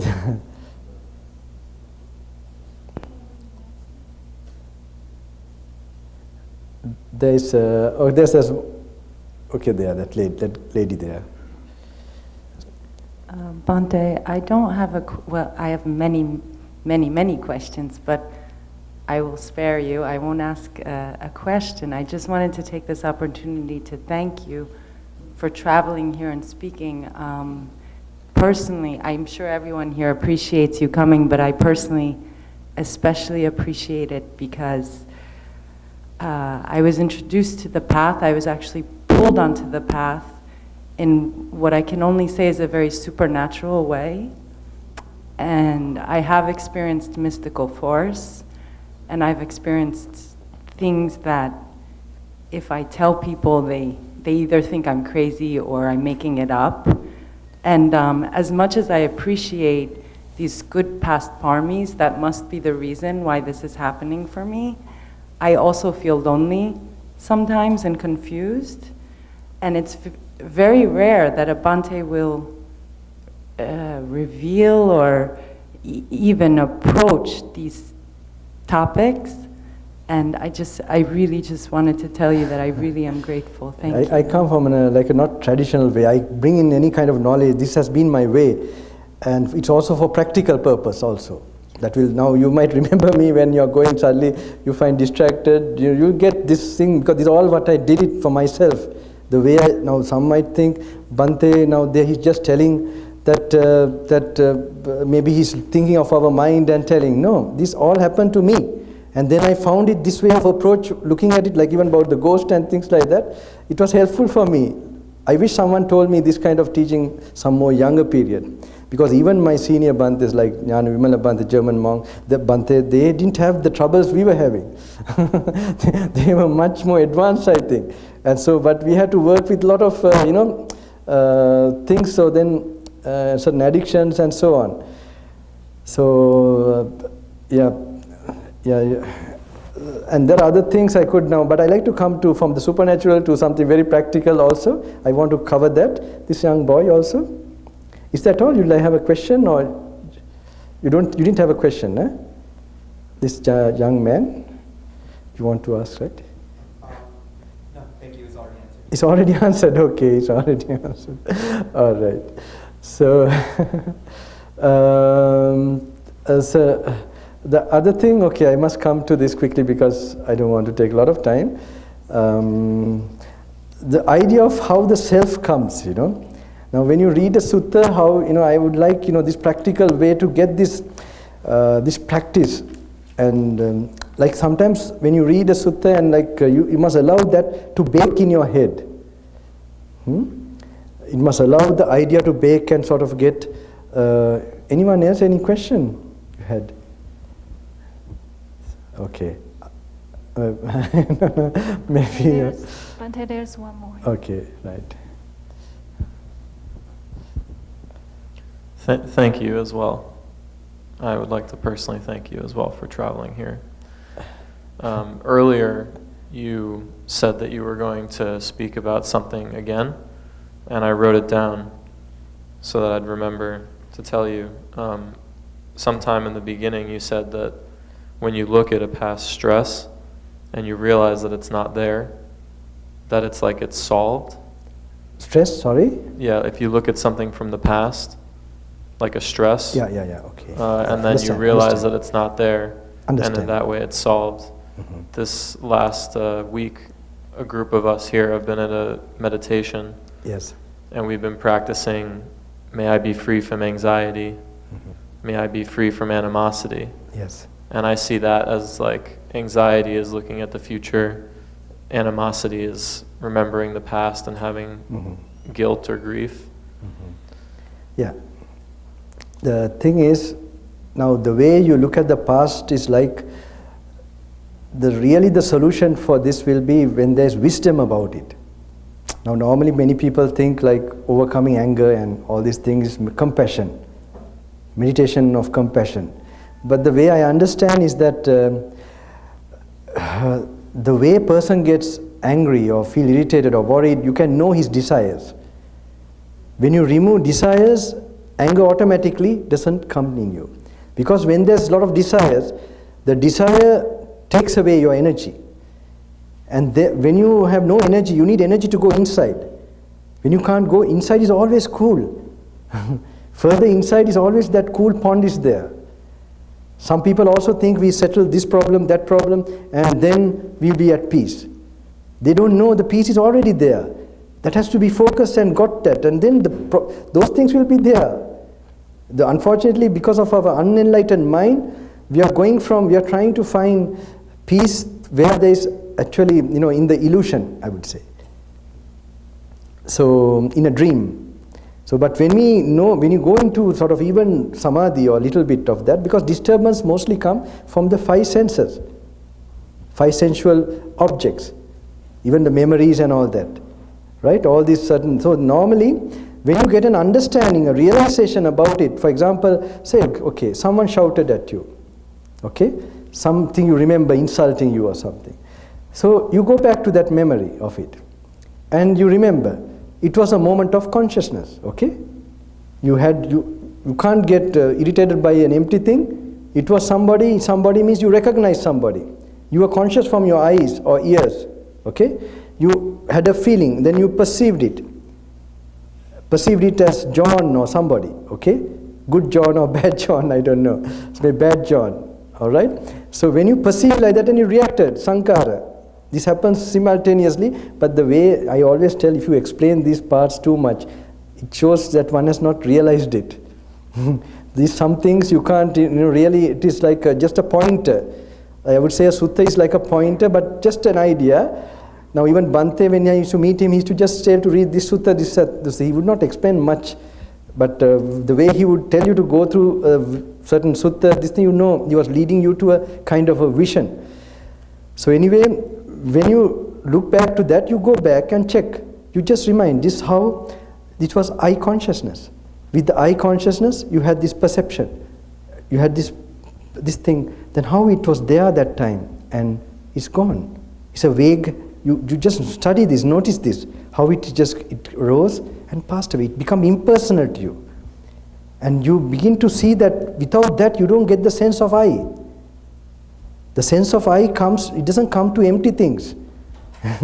You to get the sense of I, mostly it comes in a gross way to the feelings, perceptions, to the mental factors of consciousness. Okay? So when you see that, when you get the misunderstanding removed more and more, if you had a problem with it, it doesn't become a problem. Because you don't see a person, you or another person, it happening. You get this? That is a more solid way, because then, you're not trying to push aside that. You try to see its true nature. And you see it as Rupa, Vedana. So in the suttas, in the Skanda Vagga, you have, Buddha puts you to an exercise of looking at the past. If any Vedana Sanya rose, how it rose and passed away. If it comes in the future, it will rise and pass away. Then what to say about the present. These exercises you must do. When you do it, so it slowly starts to activate that wisdom brain. It should be slowly done, like you should feel the present moment and settle down with those words. Because some of them were told when the monks were mature. They were ripe, maybe after 10 years, 20 years. But Buddha had the vision to see that they were ripe. So now we prematurely sometimes get this. So don't leave it aside. Do the practice daily and then go through this again. Now I suggest Word of the Buddha, Gnanaloka Mahatera. It's a nice handy book. I remember it made Bhante from a Hindu yogi to when he first got Buddhism, it was in that intern camp in Dehradun with Gnanaloka Mahatera, where this was the first book. It is like a very nice handy book. You can go through that and sort of apply, and Middle and Discourse. Bhante, I recommend your book sometimes, Middle and Discourses by Bhikkhu Bhamati. I feel so funny I'm here, Really. This normally the way I would give. This is my main, I call the GPS when I hand over. At the end of the program, I come to this slowly. Because I see this is the way. Because now there are many teachings where the people will explain. Now someone will think to just go through my YouTube or to go to another YouTube or listen to a monk. We don't know how much they have realized. Who knows? So if they are sincere, this is Bhante's words, he should tell. If they are sincere, they will direct you to the suttas. Because we know the Buddha is enlightened, sure. If someone is explaining, according to my understanding, he has not really got an experience from it. If he got an experience, he would tell, this is my explanation, but please go through this, go through that. You will see Buddha in these words, that is a live thing. And this is something, this is my main mission, I would say, where to make it really practice it, and also to refer to the suttas and some striking ones to separate them and just repeat it. And it could be a verse where this insight could get triggered. You must not think that maybe the translation is not enough or something, no. This is more than enough. It's only that we have to settle down. You must get that, because normally the 5 hindrances have to be absent for that intuitive part of the brain to start functioning. It's normally explained like a bowl. If you have full of dye in the water, you can't see properly your reflection. If you have water bubbling, then also dye is like sensual desires. The bubbling water is like heat or anger. So like that is the reptilian brain again. So if more that reptilian brain is functioning, you don't get that. So more you are not allowing it to work, you create the suitable mental foundation for that to be an experiential one. And for sure you are knocking at the door. The door will open any time then. The insight will trigger. It could be the simplest verse. The one particular, like Jati Pacha Jara Marana. It could be that particular link. At that time it was Ye Dhamma Hetu Pabhava. That is, any phenomena that arises by ye Dhamma, by causes. Just this telling like that, it didn't explain ignorance is the cause of what is this sankhara, like this. It didn't go on. So it could be any one link that could, because just to know there is a conditioned thing that triggers the impermanent realization. Now I don't want to explain also that, but it's good to meditate, then read. Metta meditation and Buddha qualities maybe, metta, and then little reading the suttas. That is panya. So when you do in mixture like that, surely something should happen. Not only the sitting meditation, when you're going in your vehicle, every situation, when you're doing the work without feeling tired, you have meditated and done it. If you feel tired, you have not done. You must learn to do the work mechanically. Because it's not that you have a lot of work and that's why you can't meditate. It's because you have not opened up that cool part of your brain. The brain has so much potential, you have not opened up that part. If it is opened up, then, so the last part I would, I don't want to take more time. Bhante, is it okay? And just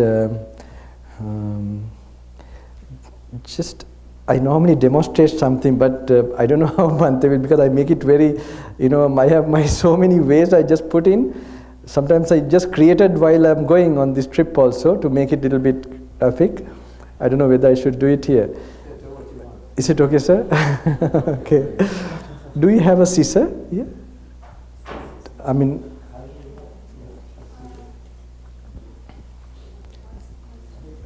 yes, sir.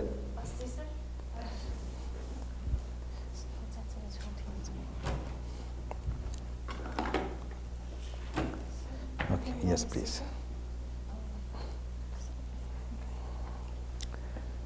This was a new invention while I was coming, this shape. But I need someone's hair donation. Is it okay? Does anyone? Okay, you can come.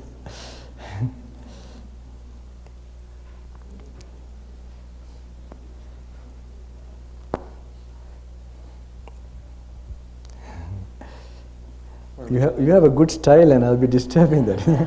Can you little go down? I can. Let's say here. How much you feel this is is yours? You feel it like you? No. No, you must tell honestly.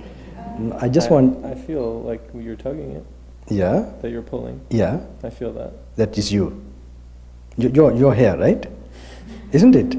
No, just tell honestly what you feel immediately. I just want to, what you really feel, you tell. I'm not testing you anything, just a small thing I want to show. It's hair, but... What you really feel. It could be, I feel that you're pulling it. And I feel, okay? And that means I feel means it's my hair, okay? Yeah. Right?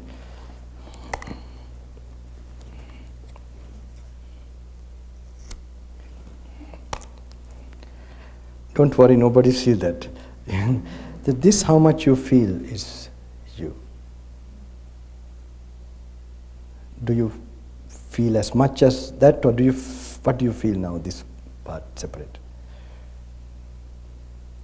Like it's not me.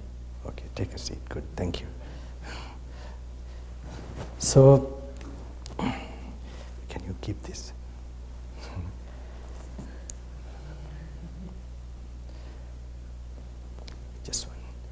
Just imagine, it was, it so quickly it became not like me.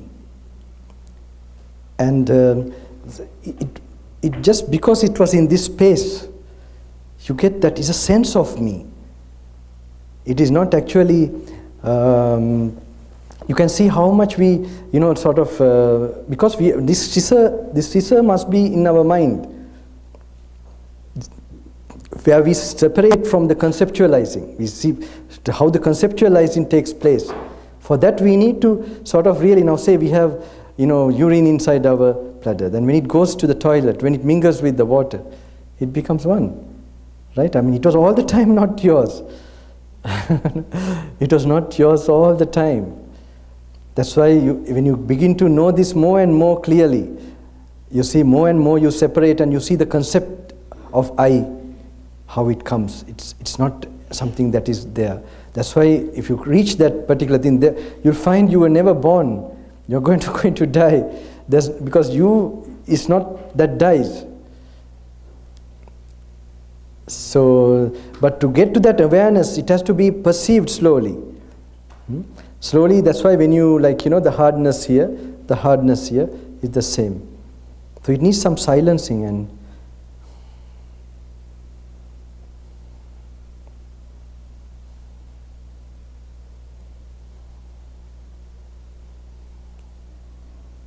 it needs, when you read the sutta there, when he says that there's no person, no self, that has to be pondered on and sort of be there, where you're trying to show the actuality or reality of this thing. And if you're really seeing it, you will see that it's just the same.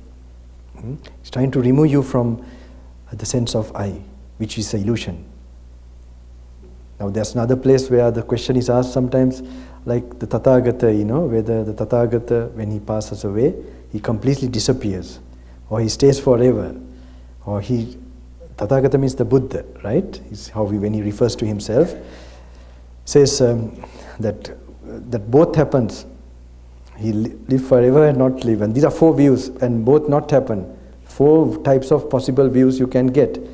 So Buddha shows that all these views come associating a body, feeling, perception, and consciousness, the factors of consciousness and the body, associating this idea of sense. So he shows, I have shown a way to see this. You check your own body. The body, is it permanent or impermanent? He says, nityang va anityang vati. Then if they were really contemplating, there's no body that was there that didn't finish, even if you look at it in terms of time. But that is not the real impermanence to be known, but it takes you slowly to that. So then if you answer the Buddha, you will say definitely it's impermanent. Yampana nityang dukkang vatam sukhang vati. What is impermanent? It is happiness or sadness. Now even if you have any good experience, the more the great the experience, because it's impermanent, the suffering will be more. The suffering as it is suffering, but when a pleasure comes, because it's with impermanence, it's like a boxing match in the ring, You fight, beginning you give good shots to the person, but the end you get a knockout shot. If you're destined to have a knockout shot in the end, you're a loser from the beginning. So same way, when you have this particular, in our life, every feeling is pleasure, whatever it may be, because it's going to finish, is suffering. So it's a suffering all the way. So definitely you'll answer the Buddha's suffering. Yampana nityang dukkang viparinama dhammang. What is impermanent, suffering, subjected to change, which has that nature. Can you call it, this is me, this myself? No hetam bante, no. So while the Buddha is alive also, there's no person to be found as the Buddha, right? So then you can see what to say about when something dies and so on. So immediately, that's why I say, it's nice to clear when you get more enlightened, awakened about this experience, who you are, where is you, and so on. All what connected with the past or any anticipation for the future, all drops off. You're at peace.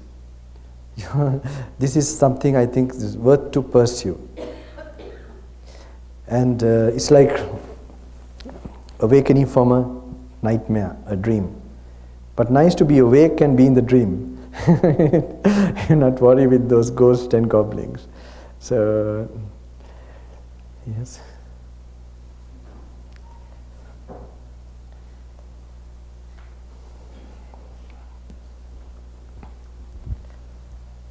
So, again, Bhante, like you mentioned about wonderful thing how to study the sutta and practice it. So we just 1 minute. Just before you go, just stand a little bit. I just want to give some small thing, okay? Just wait there, don't worry. Wait. With all respects to Bhante, just I normally do it. I never like to be with senior monks, but something I want to give before you all go.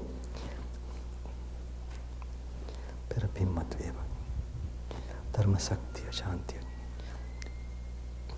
Mahatami, Mahaguna Shaktiya, Ashirvad. වහන්සේගේ මහා කරුණා ගුණය තුන් ලෝක සත්වයාටම සදිසාවට පැතිලෙන්න ලැබෙන. සුඛියෝතු. Wish you good luck. Okay. End of the program, I will give you something, okay, but they are going, so you can go. It's okay. So, Bhante, you suggested wonderfully that about how to study sutta, because with all respect, sometimes I study sutta and I find it sometimes too easy or not interesting, and just skip or just scan the meaning, because sometimes suttas are just intellectually just pick up, okay, easy, or you understand it. But as you mentioned that sometime in the practice, when you go through some experiences, then they make that similes, they just completely stand out. They become like insight, and they become part of you. And rather, your insight, you can relate to those similes. Became very alive for you.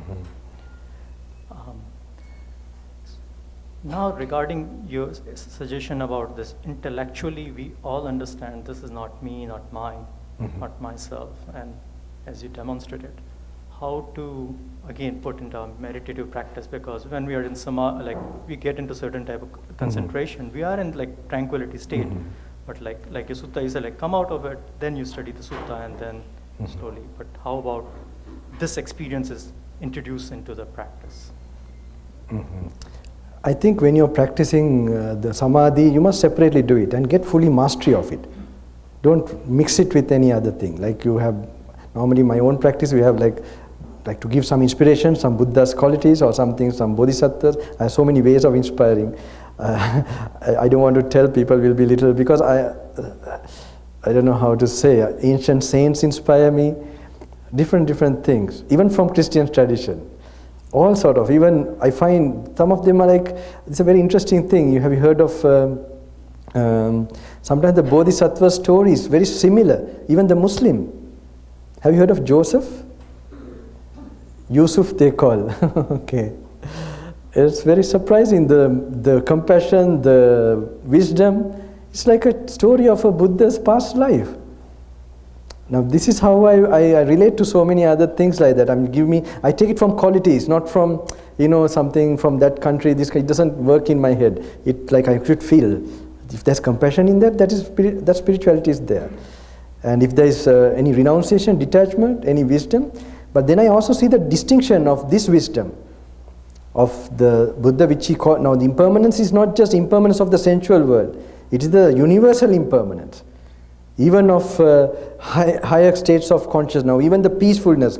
Now I see many other teachings also, they do talk of the, the illusionary nature of the five sensorial experiences, in the memories of that and so on. But I see it like a screen, for example. They call it like the pure consciousness and so on. I mean, I understand that, but pure consciousness, that equanimous feeling, like being an observer of this, and sometimes even being the observer of the observer, like that. And there is some ways of going to more subtler, but they are all related with equanimity. And then you know that it's not that being an observer and all that is make you liberated. It's this wisdom, even any kind of feeling, perception, even of a subtlest nature, it has an arising and passing away. If it is an arising, so this is like your mind is filled with this awareness of kind of a realization of rising, passing away. So whatever rises, you completely turn away. So you're left with what does not arise. So that turning away effect, now normally when you are going away from that, like observing and all that, you really go away from, you distance yourself from the, those objects and this thing. But that is also certain desirelessness from the five senses. It is also in the right direction. But this creates so much desirelessness when wisdom arises. It creates, I would call it now, if you call it minus, this is like minus, double minus. So you have to test yourself also, not because you're Buddhist or something. If you practice, you must check which one, the analyzing, the insights make you overcome the attachment to something, or in practical situation. Now in my jungle experience, I found when I was not having the comfort zone, some practices of samadhi, I couldn't do it. So if I had only that meditation, I would be lost.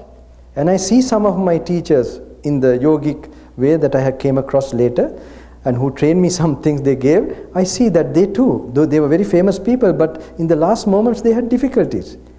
Because I can understand when you're faced with a lot of pain and some difficulty, it's difficult to bring in sometimes samadhi practice. But the practice of observing, analyzing, this can be done any situation. And you can just come to peace with any most tough situation. And sometimes that can be a moment of really awakening. So what you are telling, I want to come to that. Like when you are practicing samadhi, just do that. Don't, because we have to master it very much. We can't bring. So when you are reading the sutta, like when you are going to walk in meditation, it's nice to apply that what you have read, the skandhas or so on, and then so even satipatthana, that's dhammanupassana already. Must know. Now, Thamman says now already always the Satipatthana Sutra. The Satipatthana Sutra in every Kayanupassana, Vedananupassana, when it is Samudaya Dhammanu, Vaya Dhammanupassana, it's Dhammanupassana. It's in Vedana also when you see the rising and passing away of feelings, when you are contemplating that, the cause and how it passes away, then it's already Dhammanupassana. Dhammanu means contemplation. Okay, that is what brings, just observing the feeling is not going to bring wisdom. You see the cause of this arising, and it's not just, it's normally still the contact is the cause, and the absence of contact, how the feeling. Now say you take food, when you're munching and eating, you get while it's touching, you get consciousness. In that one it says ice cream, this is whatever, toast or whatever, okay? So when that is happening, when that substance is no more, that consciousness is not arising. So if you're really watching while tasting also, you see it's the contact is the cause. No contact, no rising of that. So when the contact is absent, how it comes to an end? Dissolution. So that's your contemplate. Then when you see that, you also perceive you get I experience this. It is for that feeling, and you have, because of the clinging, you are having unmindfulness, and there you are identifying as a self there. But if you are focused and waiting and really observing while it's touching, and how when the crumbs are no more touching, that's not arising, then what happens? You see it was not a self there, it's just something, the self material has immediately dissolved. And so this, when you have any levels of seeing the phenomena, you will naturally don't see a self there. Because you are not seeing, you are getting that old habit of getting, that is me, say I'm there. Like now when your legs are numb, say when you're seated, the blood is not flowing, if you don't see it from your eyes, sometimes you get the sense whether the leg is there. Maybe someone can cut a piece and take, you will not notice that. But when the blood starts to this thing and you feel with the wrong mindfulness of it, you get the sense of I. So, Bhante, am I right with the feelings, unmindful way of sort of experiencing it in an ignorant way, you get the sense of I? Yeah. I have seen in the suttas somewhere like that, and it's very nice, practical, you see it's also, am I right? I like to, because I don't get a chance to. But I don't think if you cut his leg, when he's not sensing it, he'll feel it. So, any other this thing? Come to the last part slowly. Yeah, I think we'll have to get post one more question. Okay, sir. One or two questions, if you like. Yeah.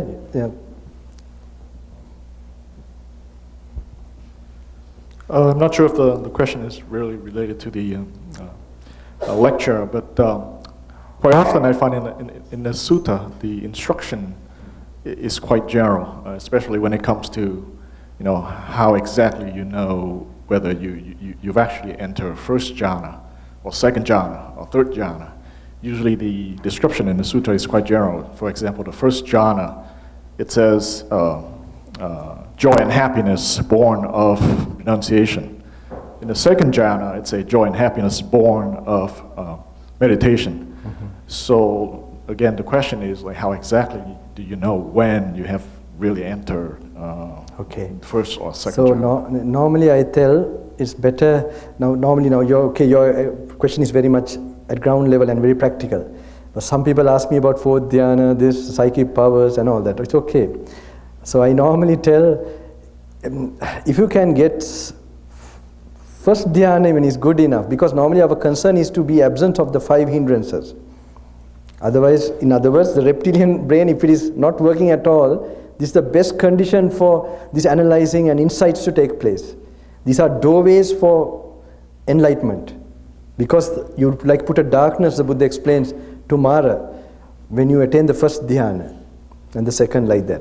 So it's like, so this is,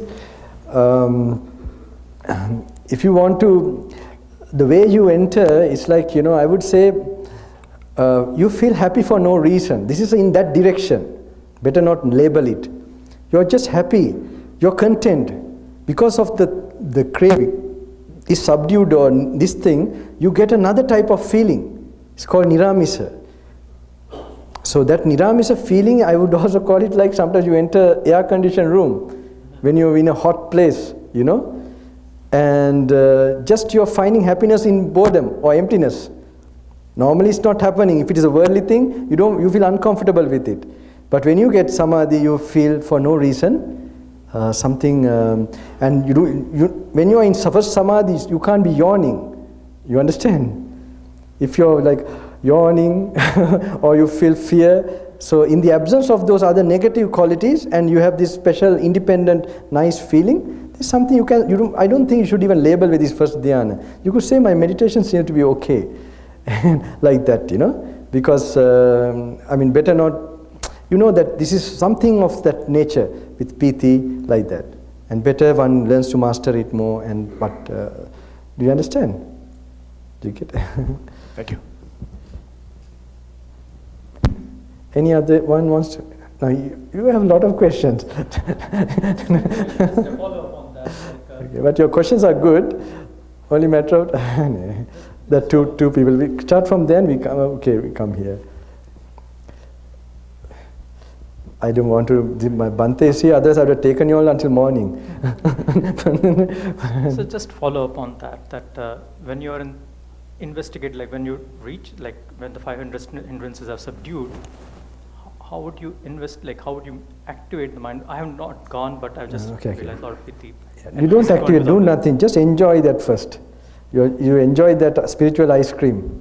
Okay, try to master it and pervade yourself a little bit from, this is the first time you get a taste of away from the karma, the sanskaras being reduced. So just experience it, and in next time also take it as an experience, because an expectation of it will block it again. But this needs lot of purity of your daily activity. Now I told you like relaxing and driving and all these things. These are one, and sense control. You can't get without the basics of that being fulfilled to some extent, because it builds up, it saturates to that equanimity to a certain extent, and then it enters into that. You understand? So this, it needs that lot of. So don't name it also. Just take it now. Today my meditation was quite good. So then later read the books, Skandha, Salayatana, Satipatthana, and what don't read like. Just take the certain points. That time your mind is capable of baking the idea. You get it? We are rushing. Why? We don't have the tranquility to practice that type of Buddha what he wants. Because the sutta, the way I understand is that, now today I'm using a lot the way I understand, because I'm very cautious, because they are like signposts, I would say. Now the signpost directs you to something, but it is not the destination. You get it? So it is just a pointer for to trigger a certain insight. So it's like slow, deep thinking, not shallow, fast thinking. So it needs to, so for you to, so if it becomes a strain for you to sort of apply, it means your mind is not prepared yet. It has not the prerequisites of purity and tranquility. So when you have the little restfulness in your bed maybe, you just take the book, okay, some of the like suttas which explain of analyzing and so on, That's it. You just watch yourself with that. Just like I was telling, like when he talks about the Patavidhatu, the Buddha, then you take that what he says. He says external or internal or external. Then you know what is in this space. So he takes the predominant one, the teeth, the hair, like that, so on. So you just visualize that slightly. You don't think too much. You don't wait without thinking of it. Just note that that is the predominant hard nature, and you just take that hardness and the hardness of outside anything. So just the idea is not to really get too much knowledge of the hair, is to get the sense of like it's same. Then your idea of ego goes away. That is the effect. Now you must know the purpose of the sutta. It is to bring that insight. So then you must be in that. When you get the little clarity, hold on to that. There are times when I was talking to Bhante, when he knew that I was he was explaining something and he focused, he used to remain silent. Just used to tell, hold on. Because you allow that to become a part of that. So you are sort of activating, and when maturity of that, building up that, you will get something that you can't explain. You get a clarity, it's like, wow, this is it. These are because there are levels of this to be, and then it will be like, you will get faith in the Buddha, because one of those words you were reading when you were going for a walk, this just triggered, and you will actually see the Buddha. See means they are not a visual, it's like you have no doubt, you saw it's like a ever functioning principle, that is universal one that is there, and you now suddenly saw it. Any the one question from there, no? Last one maybe, okay? Yes. So earlier you were talking about that you were contemplating creating a machine that would... It's non-stop machine. As a young boy, 9 years, 8 years. So what do you think of that now? I have created it, I think, now. But not from outside. It's from you can't create any non-stop machine from outside, but you can create it from inside. Yeah. Yeah, it's funny, no? Because I had only that information. My father was, that engineering and all the drawing boards, and so I was trying to think. Actually, first I was trying to create with water, because water was available so much. So I thought if we can make an engine works with water, no problem, we can run forever. So later it came to this non-stop machine, but it's another story where I was wanting to take part in exhibition. I was trying to transfer energy from one to the other, but I didn't know the principles of friction and gravity and resistance, so it was all. But my father encouraged me. He was so nice. He gave an entire workshop for me to do these things, and so that created that analyzing and this thing mind. So helpful. So, Bhante, shall we? I normally do a small last meditation for your practice. I didn't do this for a long time, but I like to maybe bring. How do I do this? If you want to.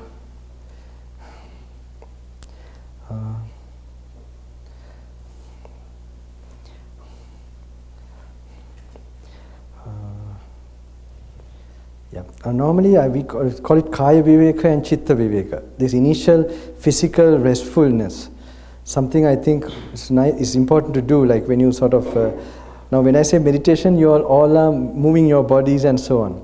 So all this time you were not meditating? Especially when you're trying to hear a Dhamma discussion, you should have been doing it more. So now this must be done in your activity. You must see a comfortable way where you don't think much about your body. So these are important when you're driving and when you're sort of sweeping. You try to enjoy it by experiencing peacefulness in your mind and doing the job. You're not giving values to getting jobs done. Your main job is to do it peacefully. You may get late for things, it's okay, but I'm giving an excuse to myself. Okay? Yeah, because, but don't be late to Nibbana, So this is something I think we try to make sure you walk or do your activities, then you can relate exactly you're doing what the Buddha has told, Iriyapate. And there are other practices like Gatte, Chitte, Bhasite, Tunnibahe, like when you're going, walking, talking, moving, be mindful of your bodily area. He gives you an idea, where to focus on. And then you see, like your gearbox, when you have a lot of crowded places, suddenly you switch to sense restraint, first gear in uphill. Then when you are a little okay, when not of the thing, then you go to sati sampajanya, or contemplating the body and so on. So you go to the fourth gear immediately. So like this you have to learn, these are like with practice you learn to change according to the circumstance, situation. But so this, by only practicing a lot, you get to know, how this all applies. So this one, I need another person to demonstrate this. I didn't do it for some time, but can someone would like to come? Would like to? Okay, okay, new person. Just you can sit here, facing the crowd.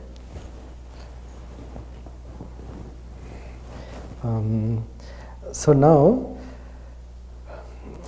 I want you to keep open your eyes, and it's not a meditation. It's like when you fall asleep or anywhere, you must learn to relax. You sit in a comfortable posture, where you don't worry about your sitting. It may be your legs are straight. That's better when you're feeling comfortable, but not in a sleeping posture that you feel, like you can even where you don't sort of look at your body or feel the body too much. Very nice, like thinking you're in front of a beach, looking at a nice, scenery, or in the park. Just trying not to do anything, even meditation. Just learn to sit there. It's most important. And here, in this case, you can have a look here. Can you relax completely? And keep your hands relaxed. No need to meditate. Meditation is also tension. Okay? You can have, like this, okay? Relax. Try to have a relaxed posture. The other hand also, keep it the same here. Take a deep breath, and all your tension, let it pass away. Now in this case, you might worry there are a lot of crowd and so on. Just take this illusion. For me, no problem because I am a visitor, but when you're familiar with people, you'll be a little conscious of the persons and so on. But take it, let me relax. Like when I'm falling asleep, I will let go everything. Okay? I will do something, don't pay attention to that. Just pay attention in just focusing on the tension in the mind and sort of relaxing. See, the shoulders have tension. If you want your legs to be straight, do whatever and just be relaxed. Okay, you're relaxed. Good, good. Take a seat. Okay, very good. So these people are meditating, huh? Okay. Right. So, just some idea. Already, when you sit down, just try to pay no attention much to the body. Yeah. Did you look at my YouTube, this thing? No? Did you? No, it's okay. So now when you pay attention, the other one, another small one, you all don't look very, this thing. You take your hand and relax. No, Bhante, not you, sir.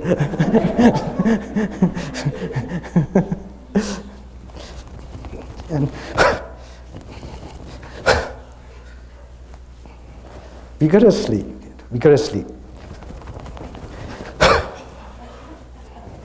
And then relax like this.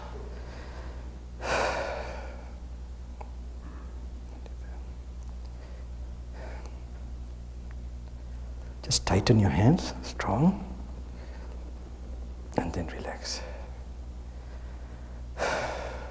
It's nice if you're leaning or something, because you should not hold your body too much. These are small little preliminary, because we don't have time for doing sakman or anything. Just quick sakman, that was, right? Relax. And then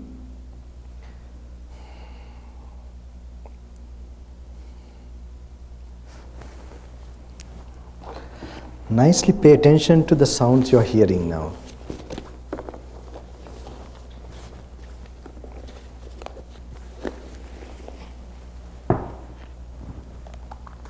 Just pay attention. Now you can hear the sound.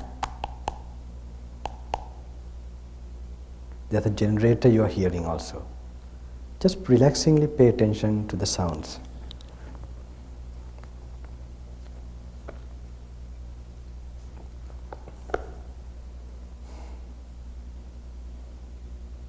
And when you're relaxingly paying attention to the sound, you will you should come naturally. You'll be noticing your bodily function of inhaling and exhaling.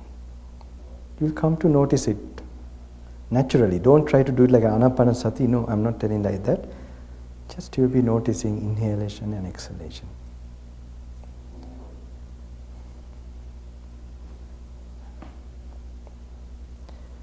And when you're relaxing like that, say you're reading a sutta.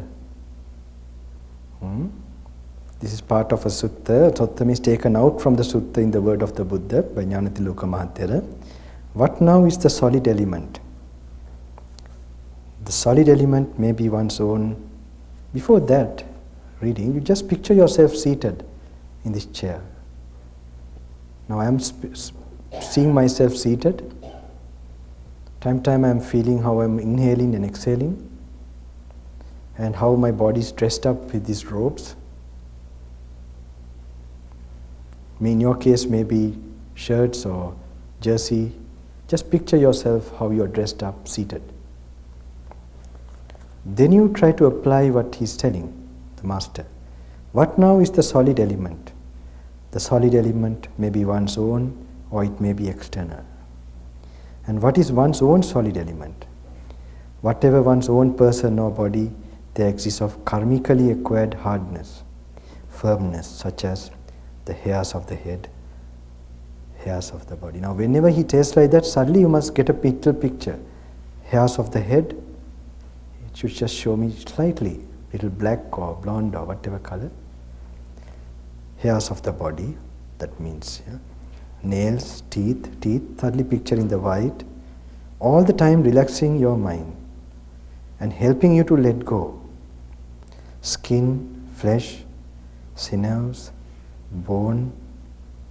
As a bone you should picture inside you, the white color. Marrow, kidneys, heart, liver, diaphragm, spleen, lungs. Just go fast. Now whether it be one's own solid element or whether it be the external solid element, they are both merely the solid element. That is the contemplation part. Just merely the solid element. Hardness there, hardness outside. You get a sense of like you're looking at another person. And one should understand according to reality and true wisdom, this does not belong to me, this am I not, this is not myself. Meanwhile, when you're trying to visualize, you'll be noticing you inhaling and exhaling. You're keeping yourself relaxed and doing this. All the while helping you to visualize and let go your so-called illusion of self, the body. So when you read through this, you will find you are reducing tension. You feel energized and peaceful. So he goes to the fluid element, apo dhatu. So it goes on to all the elements, urine and so on, skin, grease, saliva, nasal mucus. So you can think whether it is one's own fluid element like the blood in your body flowing in the veins, and a tap water.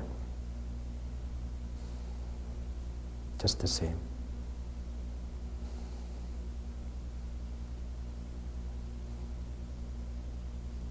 So it goes to all the other, and if you have time, you must slowly go through the entire thing. And one should understand according to reality and true wisdom, this does not. And just as one calls a hut the circumscribed space that comes to be by means of woods and rushes, reeds and clay, even so we call a body circumscribed space that comes to be by means of bones and sinews and flesh and skin. There you see the conceptualizing taking place. How they come together, you get an idea. But they are always apart. So you just picture them until you get the idea properly of being apart, and it's not you. Then you are in the right tuning of that particular contemplation. Now I don't want to go further. Just picture that. If you picture like that, You will be released from any attachment, worry, or fear. Your mind will be at peace.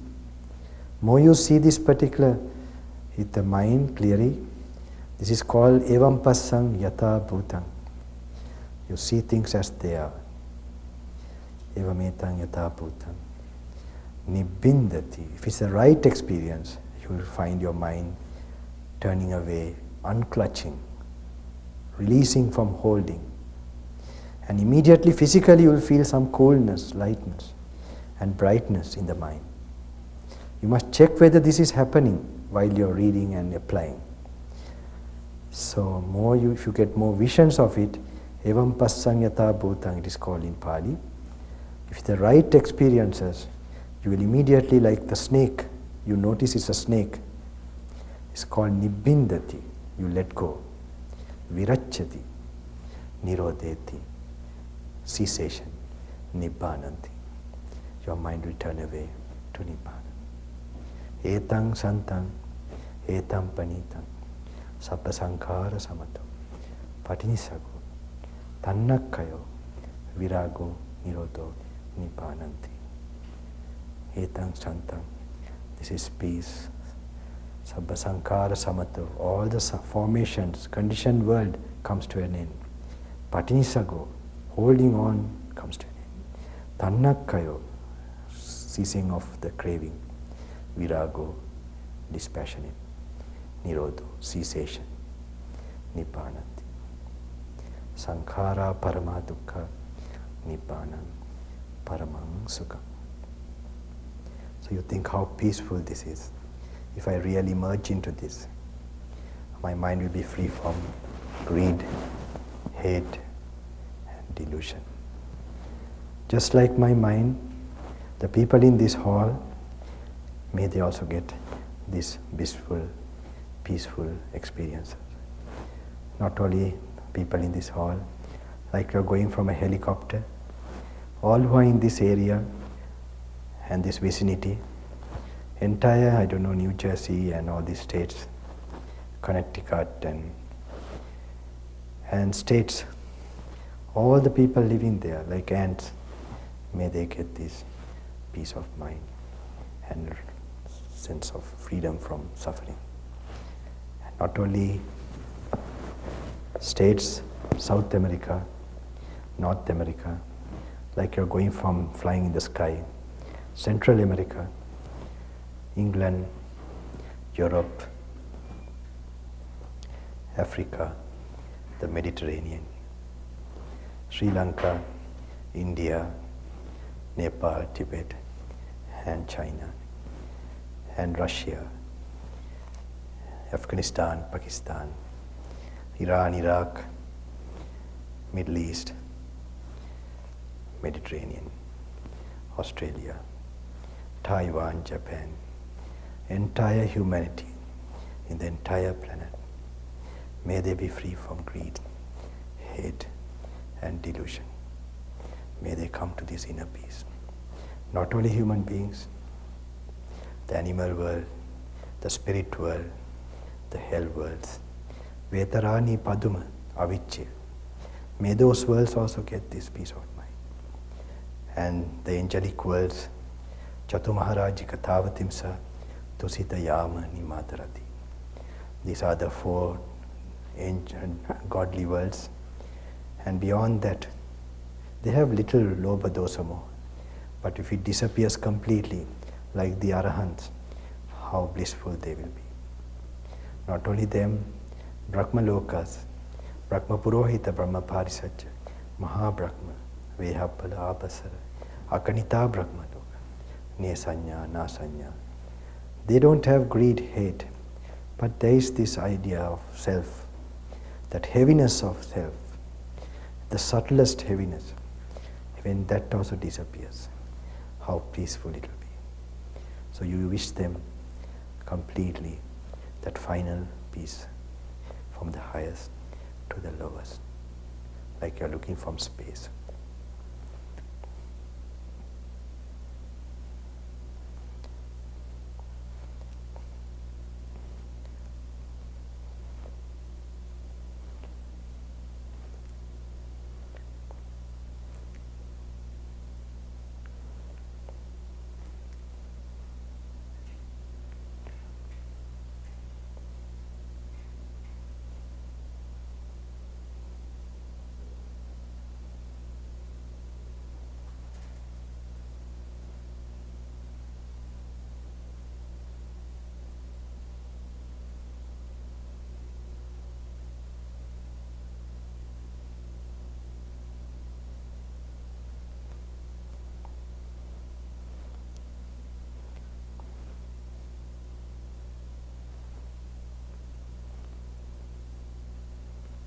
You can do this more when you get home and rest of your time. It's changing from vipassana to samadhi with metta. You can change like this. More the vipassana, more compassion you'll have, more samadhi is possible also. Samadhi also can help you like this both ways. And just now, before I leave maybe, I will be doing something, give you some kind of some blessings. It's connected with samadhi a little bit. And for this it's good if you can keep silence the night, you can take dinner.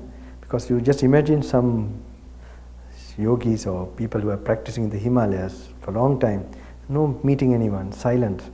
So generate certain types of energy.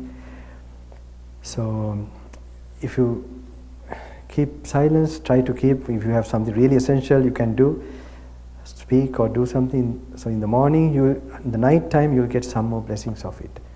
So just I'm telling maybe organizers, it's difficult for them, it's all certain new things. So I just try to give you some blessings that, and maybe I might meet Bhante privately, or I don't know how it is. So just only thing.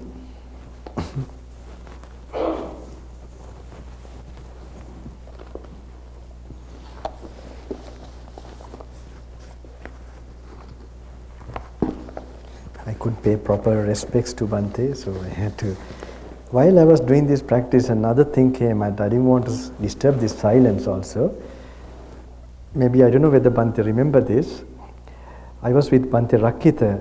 Bhante visited Pulgastu Aranya, and Bhante was staying for a few days. I think it was the ashes of Piyadasi Mahatera or Virabhanyana Purnika. Yes, that's right. That trip. Then I think Bhante stayed for 1 night, 2 nights or something. I can't remember. Okay.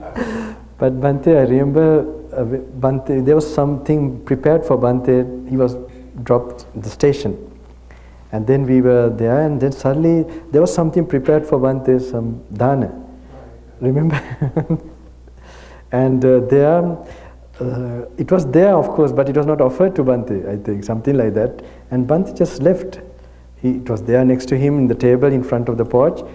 And suddenly when Bhante left, we noticed, I think Rakita Bhante, he noticed that. Then he was also commenting how Bhikkhu Bodhi, because I think Rakita Bhante he has associated Bhante very much at Island. So they have great respect. I don't know, I have not been with Bhante so much, but of course I know he's a very great monk in this thing. But so he suddenly told, quickly, you must go. But he was telling how he didn't also tell to sort of give it to me or something. He just went, and he waited until he didn't care that that if food was being got or not. And anyway, I went we went in the speedboat there, and we went. And Bhante was there. The train has not come, and we gave the. Can you remember that, Bhante? Not that part. You have a better memory. That I don't remember the other part. I remember this one very well. It was in 19. So. Yeah, I could. I did I was able to do a lot of service to the monks also that time. It was a little problem. So just I want to give quickly the blessings, otherwise people will. Just 1 minute. Can you wait 1 minute? Just 1 minute. Eh? Just stand there, it's okay. Just stand there. Anyone have any particular something that make you feel difficult still? You feel, oh, I have to face this something. I feel still worried about this life, about this something. Can you slightly raise your hand? If anyone has anything like that? Okay. Yeah? Slightly raise, okay. I'm not talking to joke about it. It's really you have something, please. I will think about it particularly. Okay. Some of you may be shy also because it's okay.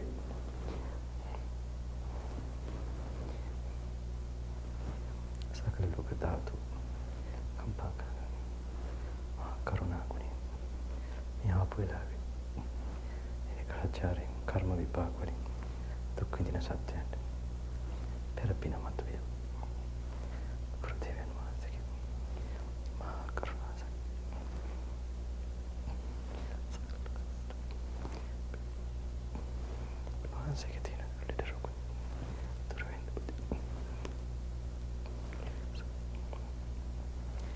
Sabba Mangalam, Rakanta Sabba Devata, Sabba Buddha Anubhavina, Dhamma Anubhavina,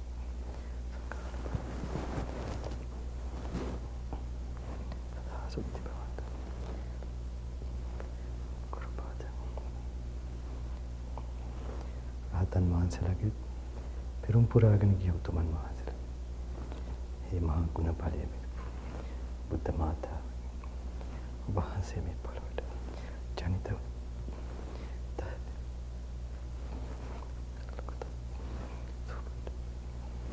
Dukim Detva, Nivansa.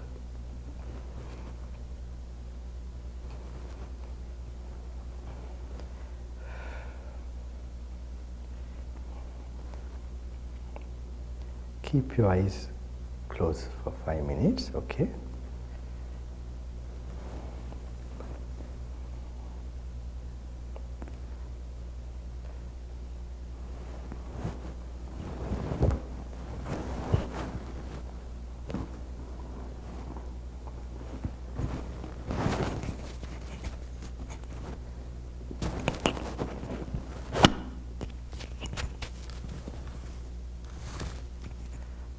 Bhante, I will go with Bhante now, but you keep your eyes closed, right? It's okay, Bhante.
Okay, everyone, thanks for coming. And I just want to let you know that you are amazing that you sit here for 3 hours. That's awesome. But I do need some volunteer to help me. So I probably need some strong women and men. If you can stay for a little while, we need to kind of clean out the space, and then we need to separate the cushion and put the table back. Okay, thanks for coming.